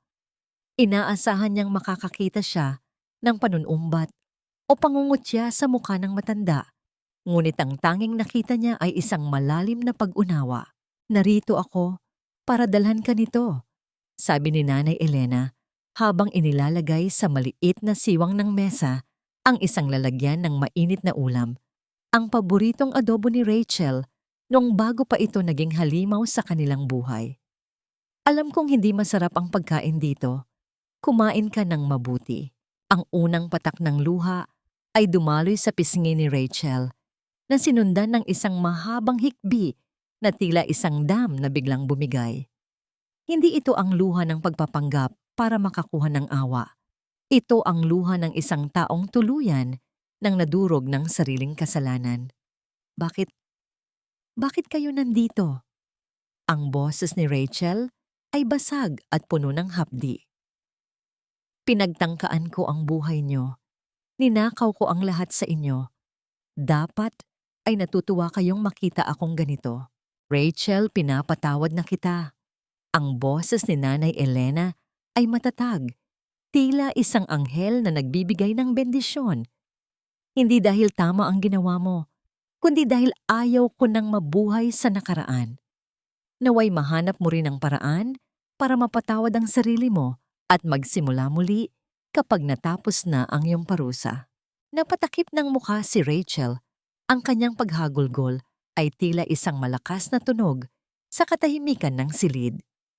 Maging si Marcus, na kanina ay puno ng poot, ay naramdaman ang dahan-dahang pagluwag ng kanyang dibdib. Sa pagkakataong yon, naintindihan niya ang tunay na lakas ng kanyang ina. Hindi ito ang yaman o ang kapangyarihan, kundi ang kakayahang magpakatao sa gitna ng kawalang katauhan ng iba. Habang papalabas sila ng pasilidad, nakita ni Marcus ang paglubog ng araw sa abot-tanaw. Ang kulay kahel at lilang langit ay tila isang pangako ng kapayapaan. Ngunit bago sila makarating sa sasakyan, isang pamilyar na lalaki ang lumapit sa kanila. Iyon ay ang abogado ni Arthur Hale na may dalang isang itim na sobre. Mr. Hale, may huling habili ng iyong tito bago siya tuluyang ilipat sa maximum security prison. Tungkol ito sa tunay na pagkakakilanlan ng batang si Lily. Napatigil si Marcus, isang huling lihim ang handang bumulaga sa kanila. Sino nga ba talaga si Lily at bakit tila ang kanyang kapalaran ay nakatali sa pamilya Hale higit pa sa inaakala nila? Ang bigat ng itim na sobrang hawak ni Marcus ay tila mas mabigat pa sa lahat ng gintong nawala sa kanila sa nagdaang bagyo ng buhay. Habang ang bawat sasakyan ay dumadaan sa labas ng custodial center, dahan-dahan niyang binuksan ang papel sa loob niyon. Ang bawat salitang nakasulat ay tila isang malakas na dagundong na yumanig sa kailaliman ng kanyang pagkatao. Hindi lamang pala isang bata sa shelter si Lily. Ang tunay na pangalan ng bata ay Lilianen Hale Santos. Si Lily ay anak ni Sofia, ang nakababatang kapatid ni Marcus na akala ng lahat ay namatay sa isang malubhang sakit. 8 taon na ang nakalilipas. Ang katotohanan ay mas malupit. Ipinanganak ni Sofia ang bata sa gitna ng pagtatago mula kay Arthur at sa tatay ni Rachel. At nang mamatay si Sofia dahil sa panghihina, sadyang itinapon ng kanyang sariling tito ang bata sa isang ampunan upang hindi nito makuha ang bahagi ng yaman na nakalaan para sa kanya. Napaupo si Marcos sa gilid ng kanilang sasakyan. Ang kanyang mga kamay ay nanginginig habang nakatingin sa malayo. Kung nasaan si Lily na masayang naglalakad patungo sa kanila habang may hawak na maliit na sorbetes. Ang batang ito na itinuring niyang anghel sa gitna ng hirap ay dugo at laman pala niya. Ang bawat sakripisyo ni Nanay Elena sa shelter para protektahan ang bata ay hindi lamang pala udyok ng kabutihan, kundi ang tinig ng dugo na pilit kumakawala sa gitna ng kadiliman. Marcus, anak, bakit tila namumutla ka? Ang tanong ni Nanay Elena habang hinahawakan ang kanyang balikat. Hindi nagsalita si Marcus. Ipinakita niya ang dokumento at ang lumang larawan ni Sofia na kasama sa sobre. Sa sandaling makita ng matanda ang larawan, isang matinding katahimikan ang bumalot sa kanila. Ang mga mata ni Nanay Elena ay dahan-dahang napuno ng luha, ngunit hindi ito luha ng takot. Ito ay luha ng isang inang nakahanap ng piraso ng kanyang puso na matagal nang nawala. Lumingon si Nanay Elena kay Lily. na noon ay papalapit na sa kanila. Sa unang pagkakataon, ang lahat ng pader sa isipan ng matanda ay tuluyang gumuho. Ang mga alaala ni Sofia, ang kanyang tawa, ang kanyang mga mata, at ang kanyang huling mga salita bago ito mawala ay bumalik ng buong linaw sa isipan ni Elena. Sofia! Ang mahinang tawag ni Elena. Lumapit si Lily. Nagtataka kung bakit nakatitig ang lahat sa kanya. Dahan-dahang niyakap ng matanda ang bata. Isang yakap na tila gustong bawiin ang lahat ng taon na sila ay pinaghiwalay ng kasakiman. Ikaw ang anak ng aking Sofia, ang aking munting apo. Naiyak na rin si Marcos habang pinagmamasdan ang dalawa. Sa araw na yon, higit pa sa katarungan ang kanilang nakamit. Nakamit nila ang isang pamilyang buo at totoo. Pagkalipas ng ilang linggo, formal nang inampon ni Marcos si Lily sa ilalim ng batas. Binibigyan ang bata ng pangalang karapat-dapat sa kanya. Ang kanilang buhay ay naging isang serye ng mga payapang umaga at mga gabing puno ng kwentuhan. Ang paghilom ay hindi naging mabilis, ngunit ito ay naging totoo. Isang hapon, habang nag-aayos ng mga gamit sa kanilang lumang ancestral house na dahan-dahan na nilang kinukumpuni, nakita ni Marcos ang isang lihim na compartment sa ilalim ng desk ng kanyang yumaong ama. Sa loob niyon ay isang liham na may nakasulat na, "Para sa aking anak na si Marcos, sa kanyang pagbabalik." Nanginginig ang mga daliri ni Marcos habang binabasa ang huling mensahe ng kanyang ama. Akala niya ay alam na niya ang lahat, ngunit ang nilalaman ng liham ay nagpabago sa buong pananaw niya sa kanyang pinagmulang yaman at sa misyong iniwan sa kanya. Anak, ang yaman ng mga Hale ay hindi nagmula sa mga lupaing ito, kundi sa isang lihim na kasunduan para sa kaligtasan ng marami. Ang diamanteng hinahanap nila ay hindi bato. Ito ay isang simbolo ng pananampalataya. Ano ang ibig sabihin ng kanyang ama? At anong bagong responsibilidad ang dala ng liham na ito na tila nagbibigay ng mas malalim na kahulugan sa bawat paghihirap na dinanas nila? Habang pinagmamasdan ni Marcos ang kanyang ina at si Lily na masayang nagtatanim sa hardin, naramdaman niya na ang kwento ng kanilang pamilya ay hindi pa natatapos sa pagpapatawad. Ito ay nagsisimula pa lamang sa isang mas malaking layunin. Ang tunay na kislap ay hindi nagmumula sa mga batong hinukay sa ilalim ng lupa, kundi sa mga matang muling natutong tumingin ng may pag-asa pagkatapos ng mahabang panahon ng pagluha. Sa loob ng ancestral house sa Batangas, habang ang huling sinag ng araw ay tumatagos sa mga bintanang kapis, tila nahanap na ni Marcos Hale ang sagot sa lahat ng kanyang mga katanungan. Hawak ang huling pahina ng liham ng kanyang ama, naintindihan na niya ang lahat. Ang Blue Diamond Tetimo na kinahumalingan ni na Arthur at Rachel ay hindi mga pisikal na hiyas. Ito ay ang pangalan ng isang lihim na foundation at trust fund na itinatag ng kanyang ama para sa mga bata, sa shelter, at para sa kinabukasan ng kanyang pamilya. Isang kayamanan na hindi mananakaw ng sinuman dahil ito ay nakatali sa kabutihan at serbisyo sa kapwa. Nay Lily, halikayo rito, ang tawag ni Marcos. Ang kanyang boses ay puno ng kapayapaan na matagal na niyang hinanap. Lumapit ang kanyang ina at ang kanyang munting pamangkin. Ang kanilang mga yabag sa lumang sahig na kahoy ay tila isang musika ng pagkakaisa. Ipinakita ni Marcos sa kanila ang mga dokumento, hindi para ipagmalaki ang halaga nito, kundi para ipakita ang tunay na pangarap ng kanyang ama. Ang perang ipinadala ko noong nasa New York ako, akala ko ay sapat na.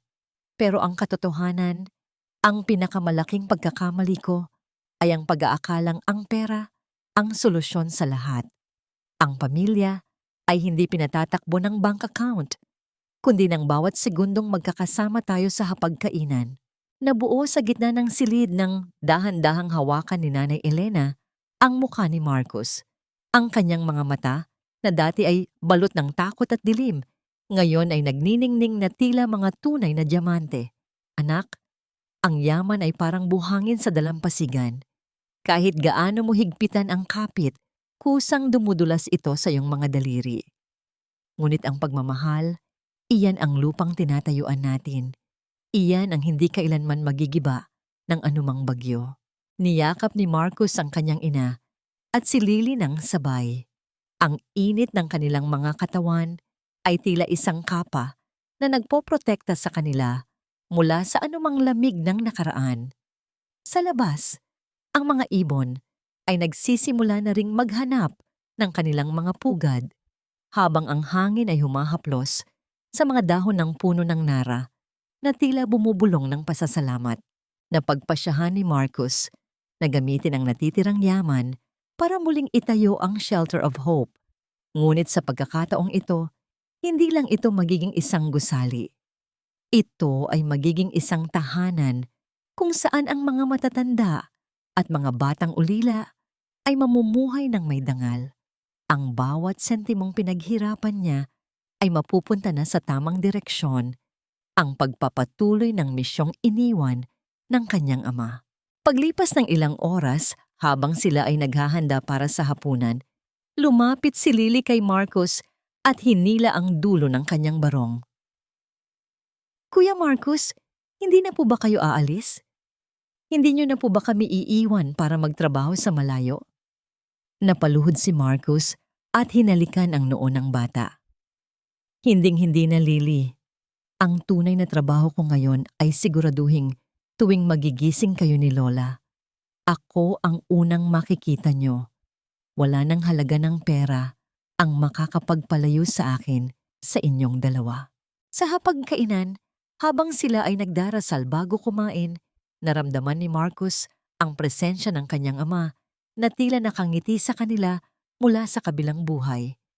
Ang hustisya ay nakamit na nila hindi sa pamamagitan ng paghihiganti, kundi sa pamamagitan ng pagbuo muli ng isang wasak na pamilya.